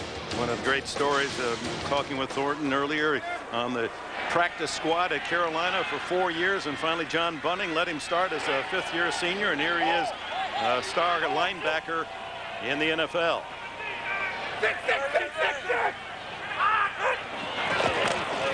Second and long for McNair. Steps away from pressure, throws complete out of the 46-yard line. Mason with his second catch. Man, that's pretty. And a flag down, could be roughing the passer. It is. What a play by Steve McNair, and he's going to get an extra 15 on top of it. But buying time. Personal foul, roughing the passer. Defense, number 90, contact at the knee. 15-yard penalty, first down. Yeah, Monte Rager, the defensive lineman, called for that penalty. But what a play by McNair, buying time, scrambling to his left, and then throwing back to his right. This is so difficult, and keep in mind, this is a guy banged up, but he's moving, watch him move to his left, and then he drops a perfectly placed pass out in front of Derrick Mason. That, you know, that it looks easy in slow motion, folks. That was a tough throw. And you see Brad Hopkins move Freeney out of the action. Another catch by Mason. 3 on this drive, and out of bounds with a first down inside the 25. David Macklin working on him at the corner. He's replaced Nick Harper today. Harper out with a back injury. Well, talk about a well-rested group of players. That's the case here for both of these units on the field right now, but it's Tennessee taking advantage, and that was some adjustment to the football by Derrick Mason. I think he was looking for that ball maybe on the other side, and he reacted back and was able to snag it. And with the 36 yards, he moves over the 1,000-yard mark for the season, his third consecutive year, first time in franchise history that's happened. On the 24, McNair looking, deflected, and incomplete. Marcus Washington got a piece of it, and Macklin trying to skid underneath it with the interception. Yeah, Washington just floating out there and had nobody to cover, so he was really able to lock in on the ball and elevate. And that is that's a good job, although Mason was pretty well covered. Second down and 10 for Tennessee with 3.5 minutes left in the third. The Titans trailing 22-10.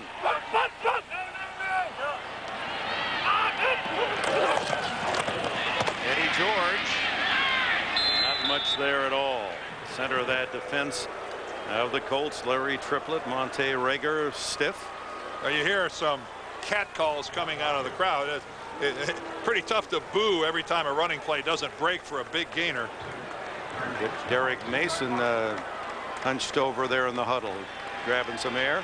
There you see his marks, 3 straight times over 1,000. This talented receiver from Michigan State. I think we reached the point. Find me a guy who isn't a little dinged up. Shotgun 3rd and 8. 5 wide. McNair fires behind Drew Bennett. Bennett, who's been injured, a calf injury, out 4 games. A favorite target of McNair, returns today, but that one was offline. Well, the Colts came on a blitz, and my guess is that Bennett didn't run the right route because of the blitz. They came with the blitz. McNair makes the adjustment and throws to a spot where he's expecting Bennett to be. That'll bring on the veteran Gary Anderson with Hendrick holding, and again more than once, in fact 6 times, they faked a kick, mostly out of punt formation. Anderson, not a lot of boom on it, but he knows how to knock them through. 22-13.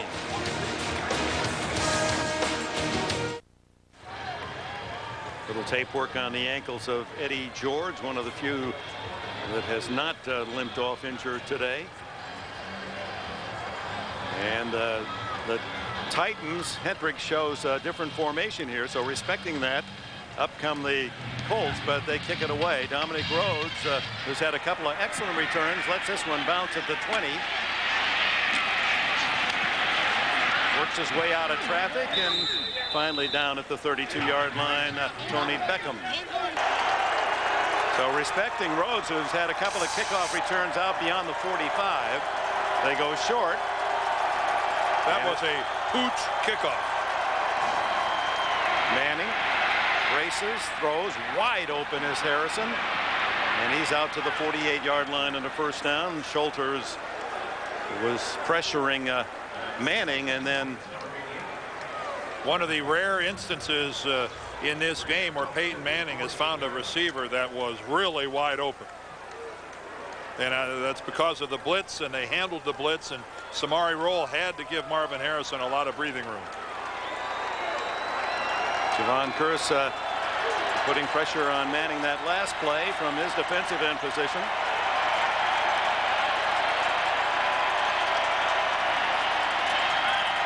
Pump fake, and they go long for the first time for Harrison. Oh my Lord! What a catch! Oh, please! Harrison, talk about stretching out to make a circus catch. Just watch. One-handed, tuck it in, and he never used his left hand. Oh my gosh, what a catch by Marvin Harrison. Who does he think he is, Mike Williams, the Southern California kid? See that left-handed catch yesterday. 9 catches, 122 yards for Harrison as he's approaching 80 on the season. Now up the middle. Edgerrin James, who has been stretching him wide, this time barrels straight ahead. Carlos Hall and others with a tackle. I'm sorry, I'm still back on that play. I can't get over what a catch that was by Marvin Harrison. Another look at it. Oh my. And then he's got the wherewithal to roll over in the air so that he lands on his back, keeping the ball from popping loose. And this is a guy who says he's not 100% because of the hamstring. James again tries the middle, touchdown. Well, Edgerrin James gets the payoff, but that was the Marvin Harrison show on that drive. Now go ahead and smile, Marvin. Now, he'd win on What's My Line. And with his build, you walk in there with those wide eyes, and he's frail looking, and he's just a super player. Dick, him rolling over, you know, if he stretches out like that and comes down on his stomach, chances are his elbow is going to hit the ground and that ball's going to pop loose. But in the air, to be able to torque and twist his body around to where he lands on his back, that's one of the great catches I have ever seen. Vanderjagt with the extra point. Plus the fact you don't land on the ball and injure yourself. He has the presence to make a nice little backslide. And then Edgerrin James says thank you very much. His second touchdown of the game. Yeah, this might be the most anticlimactic touchdown I've seen in a while. Everybody's still just buzzing about the catch. This is just great blocking. That's all that is. Rick DeMulling, the guard, pulls around Saturday, and Meadows get it done. But look at, again. Oh, I just can't. That's just too good to be true. That's just brilliant. I mean, it's an ultimate compliment. This Tennessee crowd, almost stone silence here. I can't get over how he was able to spin over and land on his back, securing that football. Marvin, you are sweet. He's left him wide-eyed. So the Indianapolis Colts with the spectacular Harrison. We introduced him at the start today as Marvelous Marvin. Well, he only had 143. What do you have? 143 catches last year. That's all. Setting the NFL record. That's a career for a lot of guys. Now 5 straight years over 1,000, as you saw as it comes down. Justin McCarron. Now the Titans have work to do. And McCarron gets a little daylight and stretches across the 30 to the 31 in the grasp of Cliff Crosby. There are World War II veterans, many of them pilots, wearing their colorful red, white, and blue caps. We had a flyover. Thank you, gentlemen. Most certainly. We had a flyover of some World War II vintage airplanes at the beginning of the game after the anthem. It was a sight to see.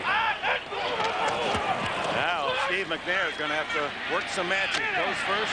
Eddie George out to the 36, tackled by Marcus Washington as we're in the final seconds of the third quarter. And it's plenty of time. The Titans can't afford to waste possessions, but they can't blow up their game plan. They've got to continue to try to run the football. See if they were successful early. Eddie George in the first quarter was getting loose. And they can't get a play off. That is the end of 3 here at the Coliseum. Colts 29, Titans 13. Will return to Nashville after this message and a word from your local station. You're watching the NFL on CBS.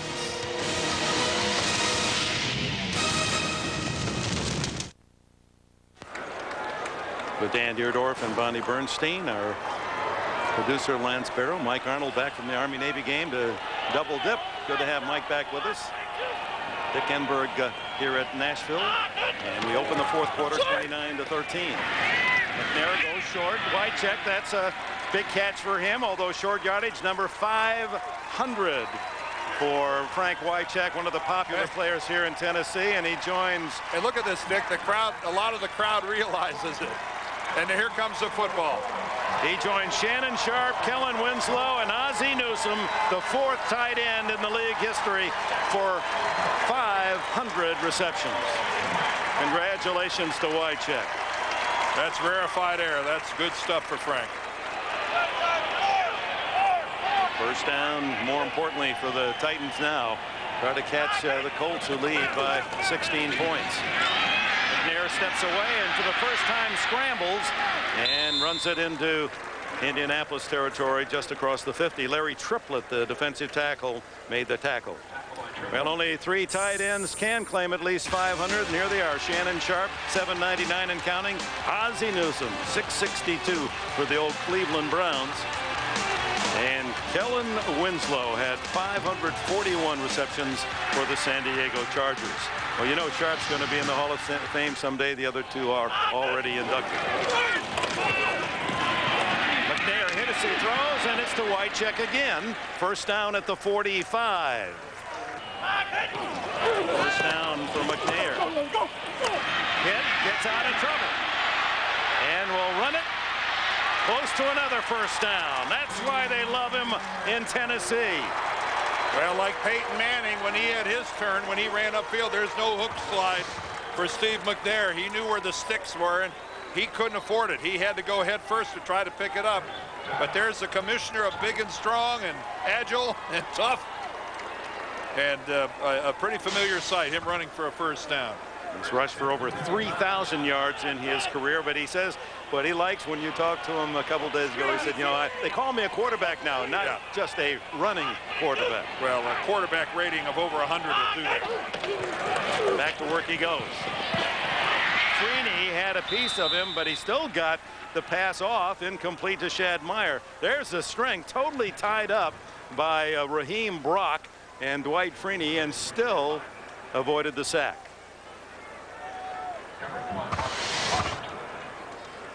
Chad Bratsky, there's number 92. He comes around the corner and gets in there, and then from behind you can see that Brock was around the waist and McNair falling forward, but he did get rid of it. He avoided the negative yardage. Robert Holcomb in the backfield now.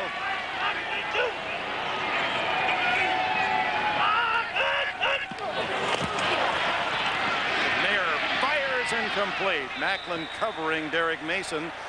The Colts may have been offside. There was a flag thrown. Offside, defense, number 79, 5-yard penalty, second down. 12 minutes left in the fourth quarter. Tennessee trying to catch up. They're down 29-13.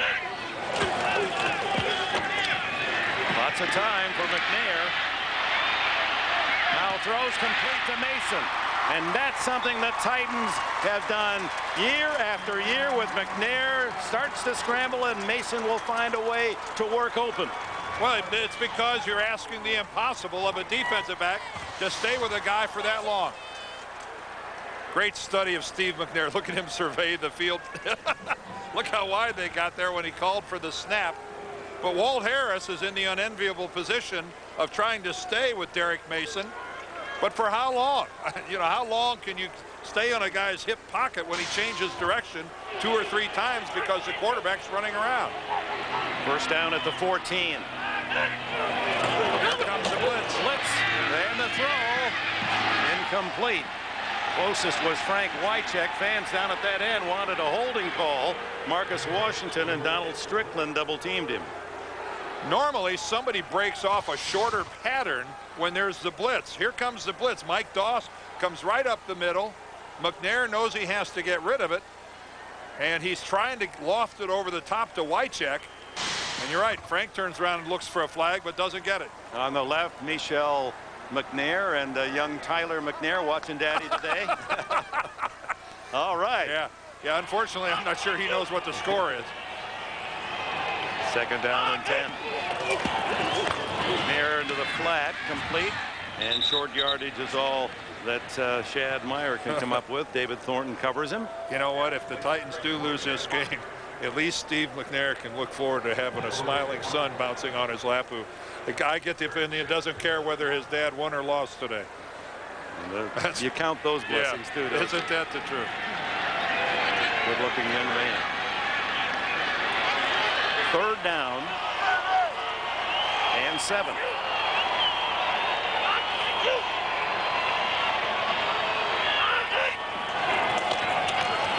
There. Complete. Underneath to McCarron's, and he's pushed back, but progress to the 2-yard line. First and goal. But maybe if Daddy keeps this up, he might be in a good mood later on this evening. Well, a 16-point game. 2 touchdowns. 2 two-point conversions from Matai. Plenty of time, 10 minutes and 20 seconds.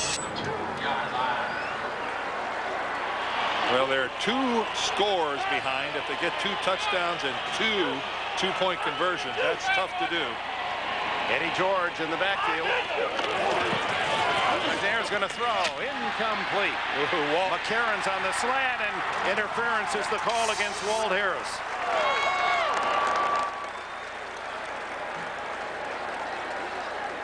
That'll be a 1-yard penalty. Pass interference, defense, number 21 in the end zone. The ball will be placed at the 1-yard line. Automatic first down. Well, you really don't have a whole lot to lose with this tight of coverage in the end zone. The position is had by McCarron's, and Harris really has no chance to make a play unless to try to go through McCarron's, and that's what he did. Well, 4 shots from the 1-yard line for the Titans to get one of those touchdowns back. Eddie George denied. Well, But you can see that time. Remember, we had the quarterback sneak by McNair in the first half, and the Colts took that away with that defense right there. So wisely, they went off tackle. But I don't think the Titans were counting on this kind of a play by Rob Morris, number 94. He's right in there with a stick, and then David Thornton is the guy that really put the hammer on Eddie George and drove him backwards. No gain, 2nd and goal.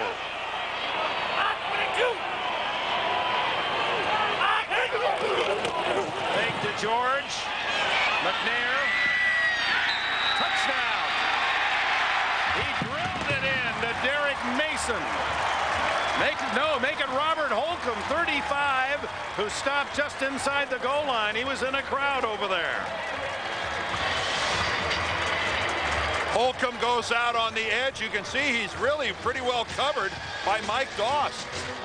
Mike Doss didn't blow coverage. He had Holcomb all the way coming out of the backfield, was on his shoulder, but Steve Mcnair put it in the perfect spot. And they go for the 2. Yeah, they're gonna, if they get this one and then they're a touchdown and a 2-pointer away from tying it. Jeff Fisher all set at the 2, and with McNair, his ability to roll, run, or pass. Let's see if he puts it in motion here. He has Robert Holcomb in the backfield.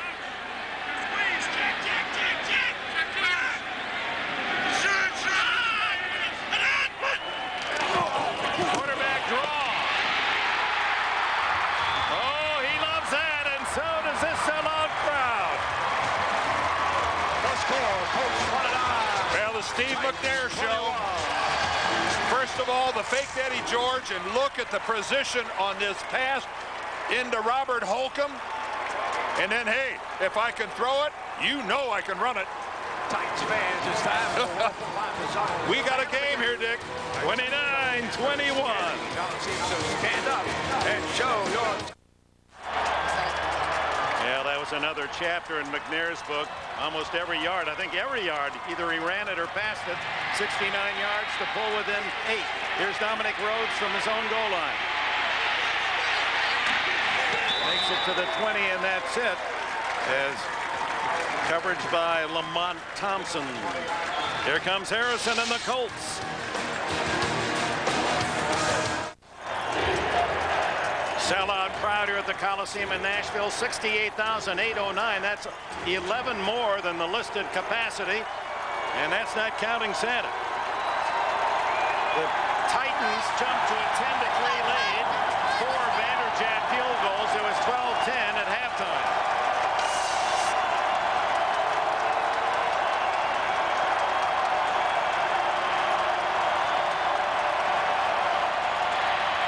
Edger and James.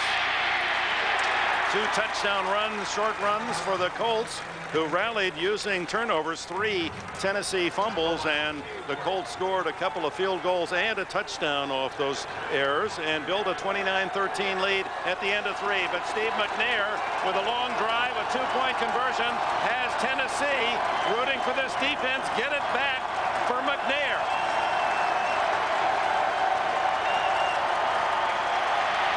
Underneath the Harrison, only a yard gain as Bullock rips him down. Dick, just to talk about what this means, a playoff-like game. Both Robert Smith, Albert Haynesworth, the 2 defensive tackles for Tennessee, who've been in and out of this game repeatedly with injuries, both of them back in there. Haynesworth just came out on the passing down, but guys are playing here that are hurt because this is a biggie, a real biggie. 3rd and 5.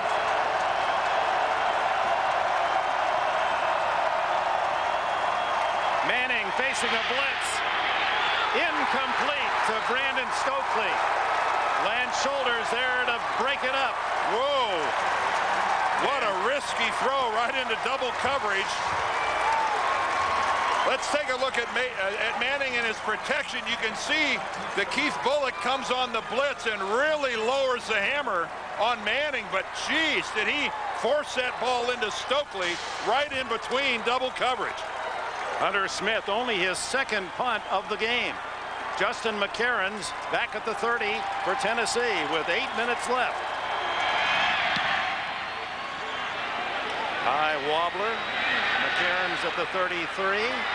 Flag is down, and so is McCarron's at the 39. And it's a holding call against Tennessee. Post possession, we're going to presume.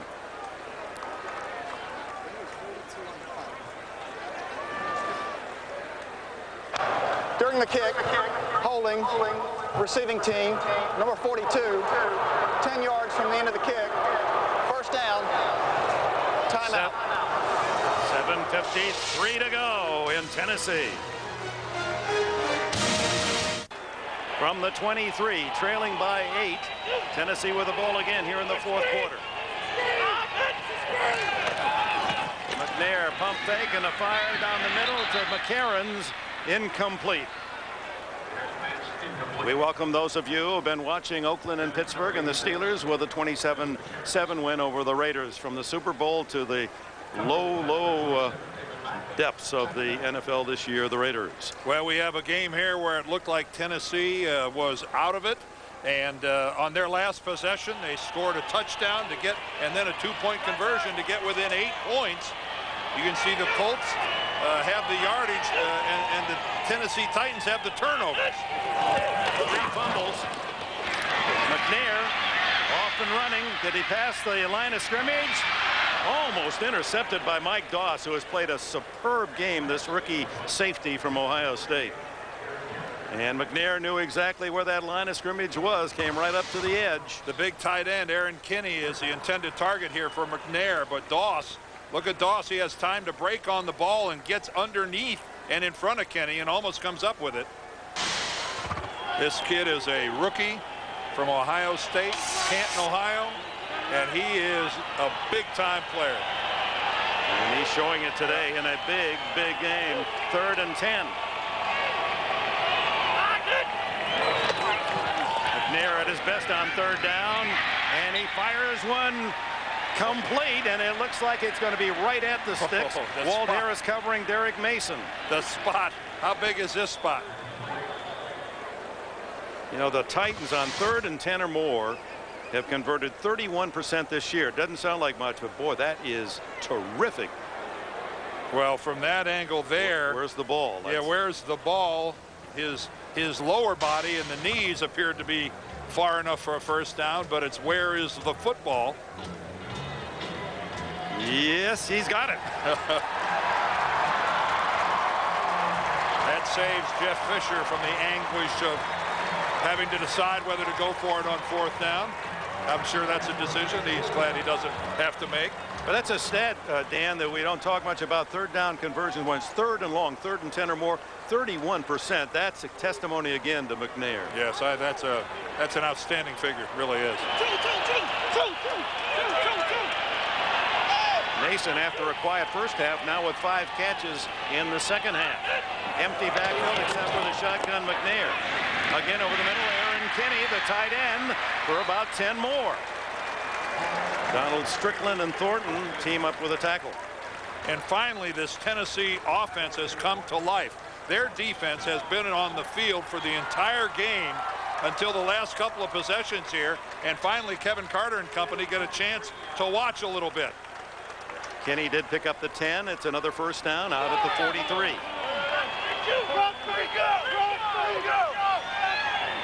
Using 4 wide receivers and a tight end. Freeney can't get to McNair. Now he does.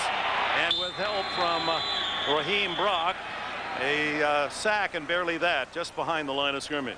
Well, I talk about how long they went without running a play. Remember, it was the last 8 minutes of the second quarter and the first 7+ minutes of the third quarter without Tennessee running a play. McNair tried and tried and tried to find somebody, and finally Freeney got in there. Dwight Freeney has been quiet today.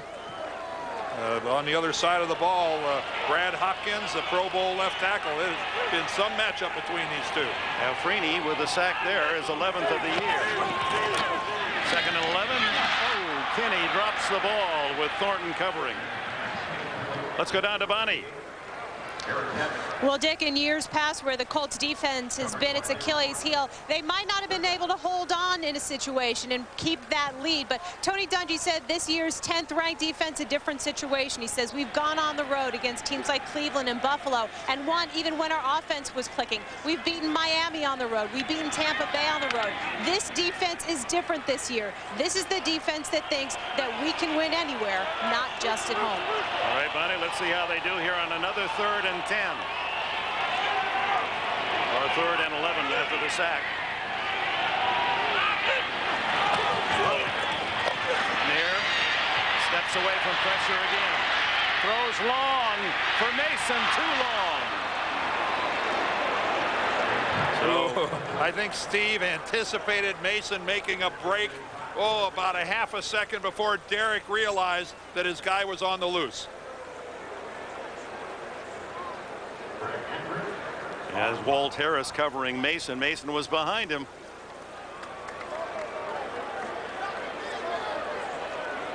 We welcome those of you joining us here in Nashville with under 6 minutes left in this 4th quarter. The Indianapolis Colts lead 29-21. A battle for first place in the AFC South. Hendrick to Marvin Harrison back there because of the sure hands and the fair catch just inside the 10-yard line. Timeout, 5:47 to go. The winner takes over first place in the AFC South with 3 games to go.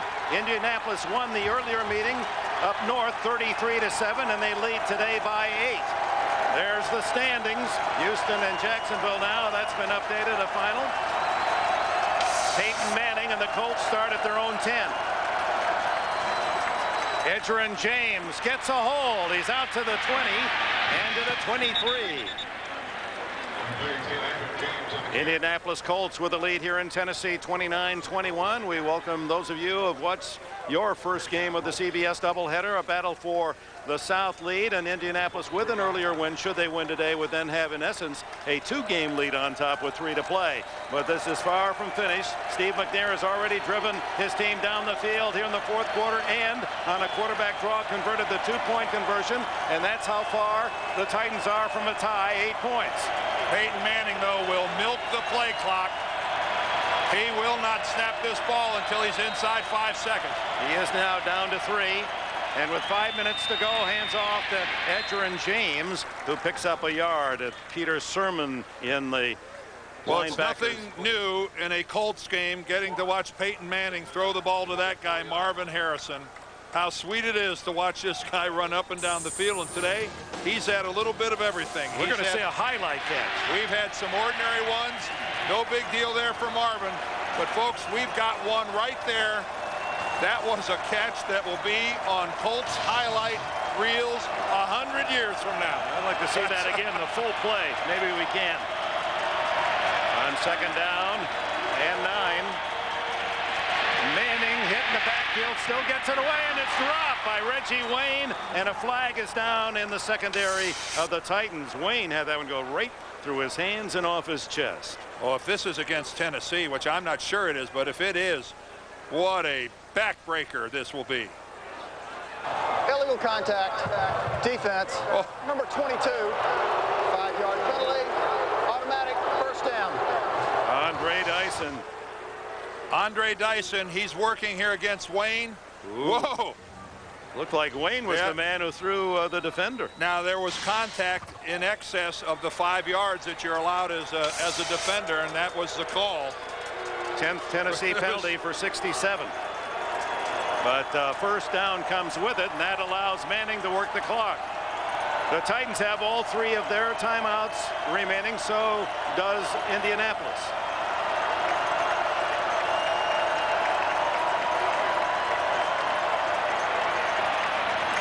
Manning scrambling, and is sacked back at the 25.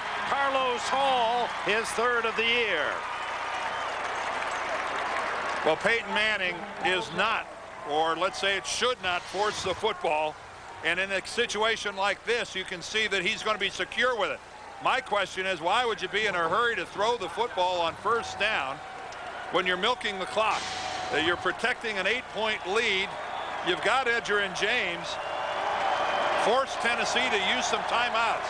That was a bonus play for the Titans. Still 10 seconds left on the play clock. There you see the play clock. He'll milk it down to 3 or 2. Then give to Edgerrin James, who has a couple of touchdowns in this game. Mike Vanderjagt has tied the Colts record with 5 field goals made. Oh, Marvin, wherefore art thou, Marvin? 3rd down, 13. That's Harrison, bottom of your picture. His usual position out to the right. Then throw underneath to 83 Brandon Stokely, and that's not much at all. The Colts are going to have to punt. 2:50 on the clock, and let's see if a timeout is called. Yes, Titans stop the clock at 2:50. Michigan, where the big crowds are. Hunter Smith. Bad kick. Ooh. Dying spiral that lands near midfield. Awful. Not really downed until it falls back at the 48-yard line of the Colts. There's a break for the Titans. A 17-yard to match his number punt. Well, the AFC updating the picture. Kansas City with the best record as they look for that home field advantage. New England second best, and then Indianapolis and Baltimore. And remember, folks, the old days of where the best wild card team got to host the first round of a playoff game, those days are gone. So if you end up a wild card, you are going to have to play your games, all of them, on the road unless there's an extraordinary set of circumstances. So the loser of this game has got a real uphill battle. McNair forcing the throw. Wide open is Justin McCarron's, and even though he was hit, didn't have a lot of fire on that pass. It was perfectly thrown. Anthony Floyd, an extra defensive back, gets him out of bounds at the 19. Well, it's an Indianapolis zone, and their safeties are so deep that even with the depth of this pattern by McCarron's, they're not able to react back. Yeah, it's one thing to give up a little ground protecting a lead, but don't give up 30 yards. Yeah, 29 to be exact. And McNair goes to work again with 2:34 left. Steps away from pressure, throws to the end zone, incomplete. Mason had a step as he slipped behind Donald Strickland. Mason totally quiet the first half without a catch, but here in the second half, he has delivered 5 receptions and moved over the 1,000-yard mark for the season, as has Marvin Harrison. No surprise there. Really. Well, Tennessee has 2 timeouts left, plus the 2-minute warning in 29 seconds. So they still have lots of ability to stop the clock. They can run whatever they want. Robert Holcomb in the backfield with McNair. Here comes the blitz. McNair in the run throws it away. No chance to set himself and look upfield, and you can see him kind of pulling up with a modest limp. McNair, who's playing with a calf injury. Well, he's got a bad right calf, and then early in the first half of this game, he took a big hit on his left leg and injured it. He was really favoring it in the second quarter, and might have been aided, Dick, by the fact that the Titans went so long without having an offensive possession. They went half of the second quarter and half of the third quarter. And he had the halftime as well to get himself on a machine. 3rd down and 10. Again the blitz. The throw to the side. Caught by McCarron's at the 1-yard line. And again, staying under pressure. McNair's toughness exemplified. Chad Bratsky right in his face. Look at Steve. Look at McNair try to get back down to the huddle. No wonder his teammates rally around this guy. The commissioner is tough. Steve McNair, and what a strong throw. And again, you got a Colts secondary that's giving up way too much ground. And again, McNair delivers on 3rd and 10 or more, and that has been a mark of his talent. exhausted, playing in pain, but that's been the story of McNair for how many years? Well, now Indianapolis helps out by them taking a timeout. Yeah, they were hustling one of their big linemen off the field. They were caught in between personnel packages. And you got to think already ahead if you're Tony Dungy and his defensive coordinator. If they're going to score here, what are we doing on the 2-point conversion try? What you don't want to do is waste a timeout right there. That's a timeout that could come in very handy on your next possession if by chance Tennessee should tie this football game. You saw Peyton Manning, Dan Marino, with a very interesting interview with Manning on our NFL Today pregame show. Manning, ever the student, even during the game, he doing his homework. There he is, looking at the Polaroids, trying to pick up a tip when they get the ball back. We have been talking all game about what a heavyweight fight this game is. Here is the shot in the second quarter. Watch the left leg of Steve Mcnair right there. He gets it knocked out from under him, and he came up and he was limping badly after that shot. Robert Holcomb in the backfield. First and goal. It's Holcomb. What a collision in the backfield as Mike Doss. Oh, you could hear that one reverberate as Doss makes yet another big tackle. that was a hit. Only big boys should be down there. Lock up the children. We're going to take the 2-minute timeout.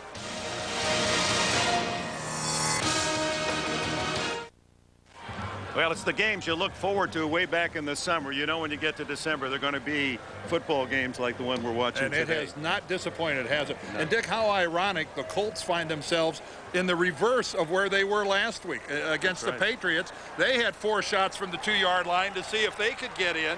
And here they are defensively with Tennessee on their 2-yard line. And McNair, ever dangerous. He has a quarterback sneak for a touchdown and a quarterback draw for a 2-point play. This is a pass to Ben. Oh my, almost thrown for an interception. David Macklin was right there. Drew Bennett, the intended receiver.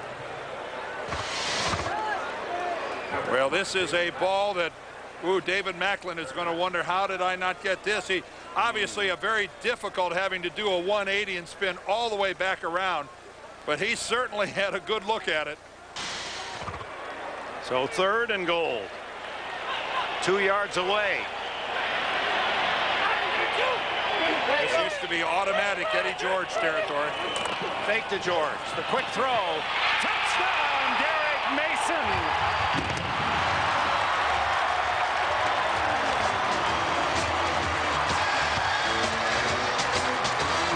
Well, how good a footwork and how good a catch is this by Mason? That was a bullet. Yes, it was.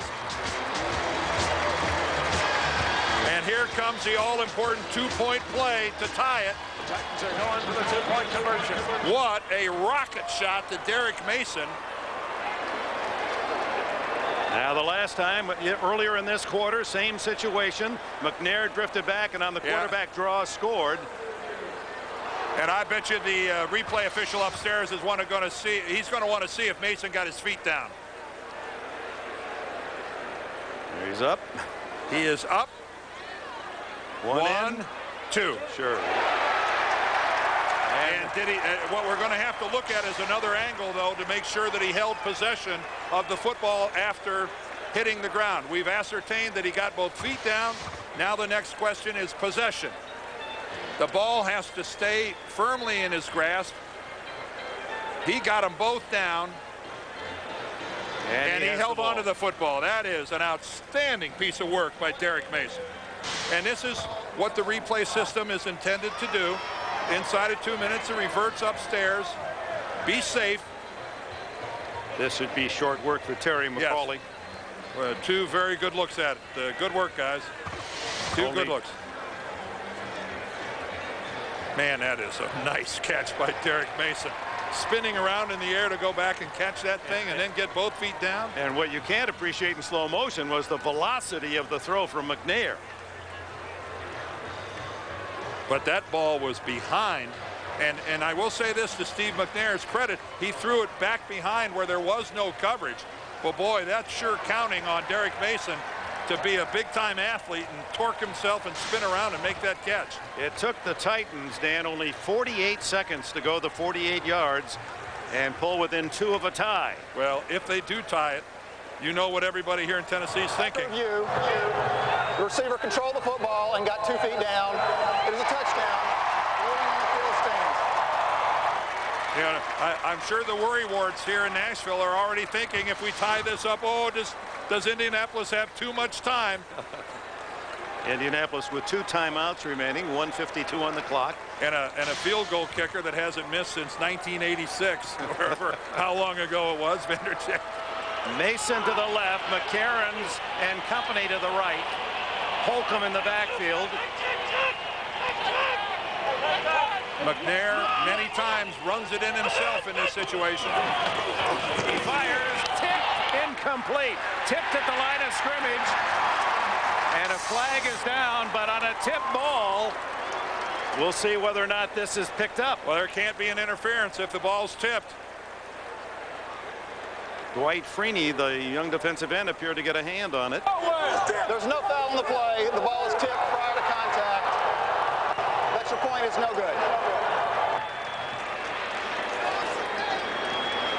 So Dwight Freeney, who has 1 sack to give him 11 for the year, makes maybe the biggest defensive play of the game right here. Steve Mcnair trying to work, hit the quick slant, and look at Freeney get up in the air, going to Mason, and at 6'1", not a noted pass blocker is Dwight Freeney. He's an edge rusher, a speed guy, and showing some versatility there at 6'1", always being mocked for being short as a defensive end, and he stood tall on that one. And you could see with Macklin covering Mason that why the flag was thrown. And that smile is the smile of a man supporting a team with now a 2-point lead and about to get the ball with 1:52 left. But we're going to see an onside kick as well. Well, with 2 timeouts left, they've got to try the onside kick. They can't kick deep and try to get the ball back. And the Colts line up with their good hands people up tight. You could conceivably get the ball back with 2 timeouts.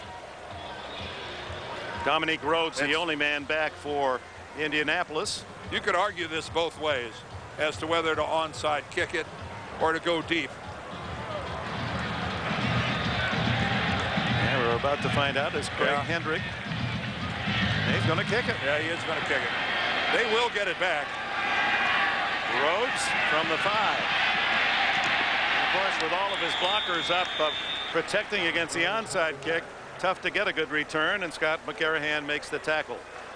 You'd think automatically 3 runs, but Peyton Manning wouldn't be afraid to throw it. I'm sure he'd rather not.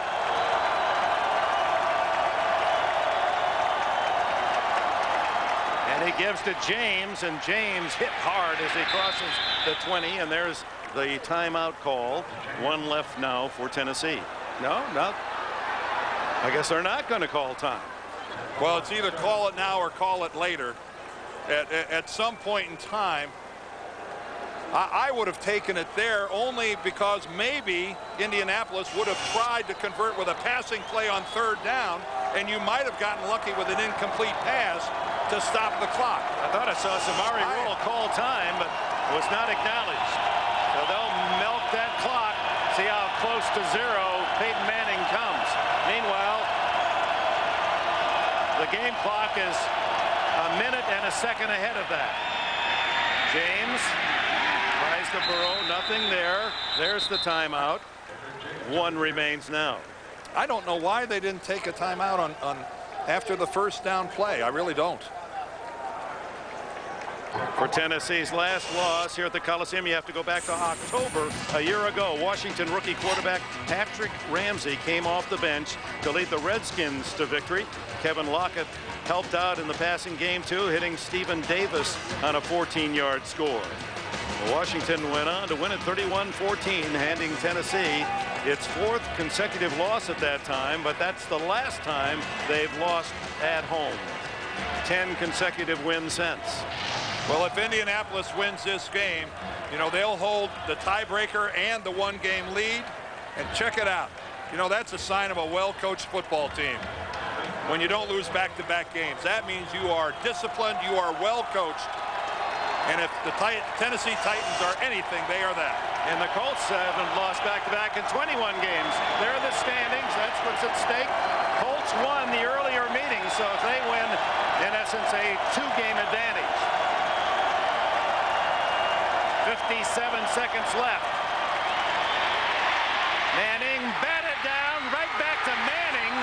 And there's Kevin Carter to be sure that Manning doesn't complete his own pass and run with it. But it saved an incomplete pass, so the Titans are forced to use a timeout. Oh, look at that. That was a big play by Manning. Oh, yes, it was. It forced the timeout. Well, again, though, it went back and again made the case of why didn't they take the timeout after the first down? Because if that would have been an incomplete pass, you would have wasted the 40 seconds on Indianapolis's first play. So Hunter Smith, whose last punt was good for 17 yards, kicks it to Justin McCarron. McCarron's had a punt return for a touchdown a couple of weeks ago against Atlanta. See if they come after Smith. Well, Smith better uncork a better one than he did last time. They're coming after him. And he sends a good spiral. McCarron's inside the 30. And tackle, fumbled the ball. Fumbled at the 40, and the Colts have it. Oh, my, what a way to kill the drama of the final minute. Another Tennessee fumble, the 4th one they've lost today, and the man who snapped the ball, Justin Snow, made the hit to knock it free. Well, the Titans don't have far to look for reasons as to why they lost this game. Putting the ball on the ground in the kicking game, Justin McCarron's, Eddie Berlin, the culprits, and look at that. That was an outstanding piece of work. Cliff Crosby, number 31, puts his right hand right on the football and knocks it loose. And Tennessee's bench, looking at the 4th turnover, realizes that we have done it to ourselves. Punt return fumble and 2 kickoff return fumbles by Eddie Berlin, and that has spelled doom here in Tennessee. And they'll not have to run another play. The Colts, a tough team on the road. That makes them 6-1 away from the Hoosier Dome this year as they sweep the 2 games against the Titans, winning today 29-27 despite the 4th quarter heroics of Steve Mcnair. If you like hard-fought, tough football games, you were right at home watching this today. So the playoff picture as we update it with this win by Indianapolis, there on the left, the 4 division leaders, and then the wild card, Tennessee and Miami, with the best records there. 29-27, the Colts use turnovers to log a victory, and stay tuned for the second half of our doubleheader. Those games equally important as the fight for the playoffs continues. From Nashville, Dick Enberg, Dan Dierdorf, Bonnie Bernstein, thank you for being with us. The final again, 29-27 Indianapolis. Stay tuned for Game 2 of our CBS doubleheader.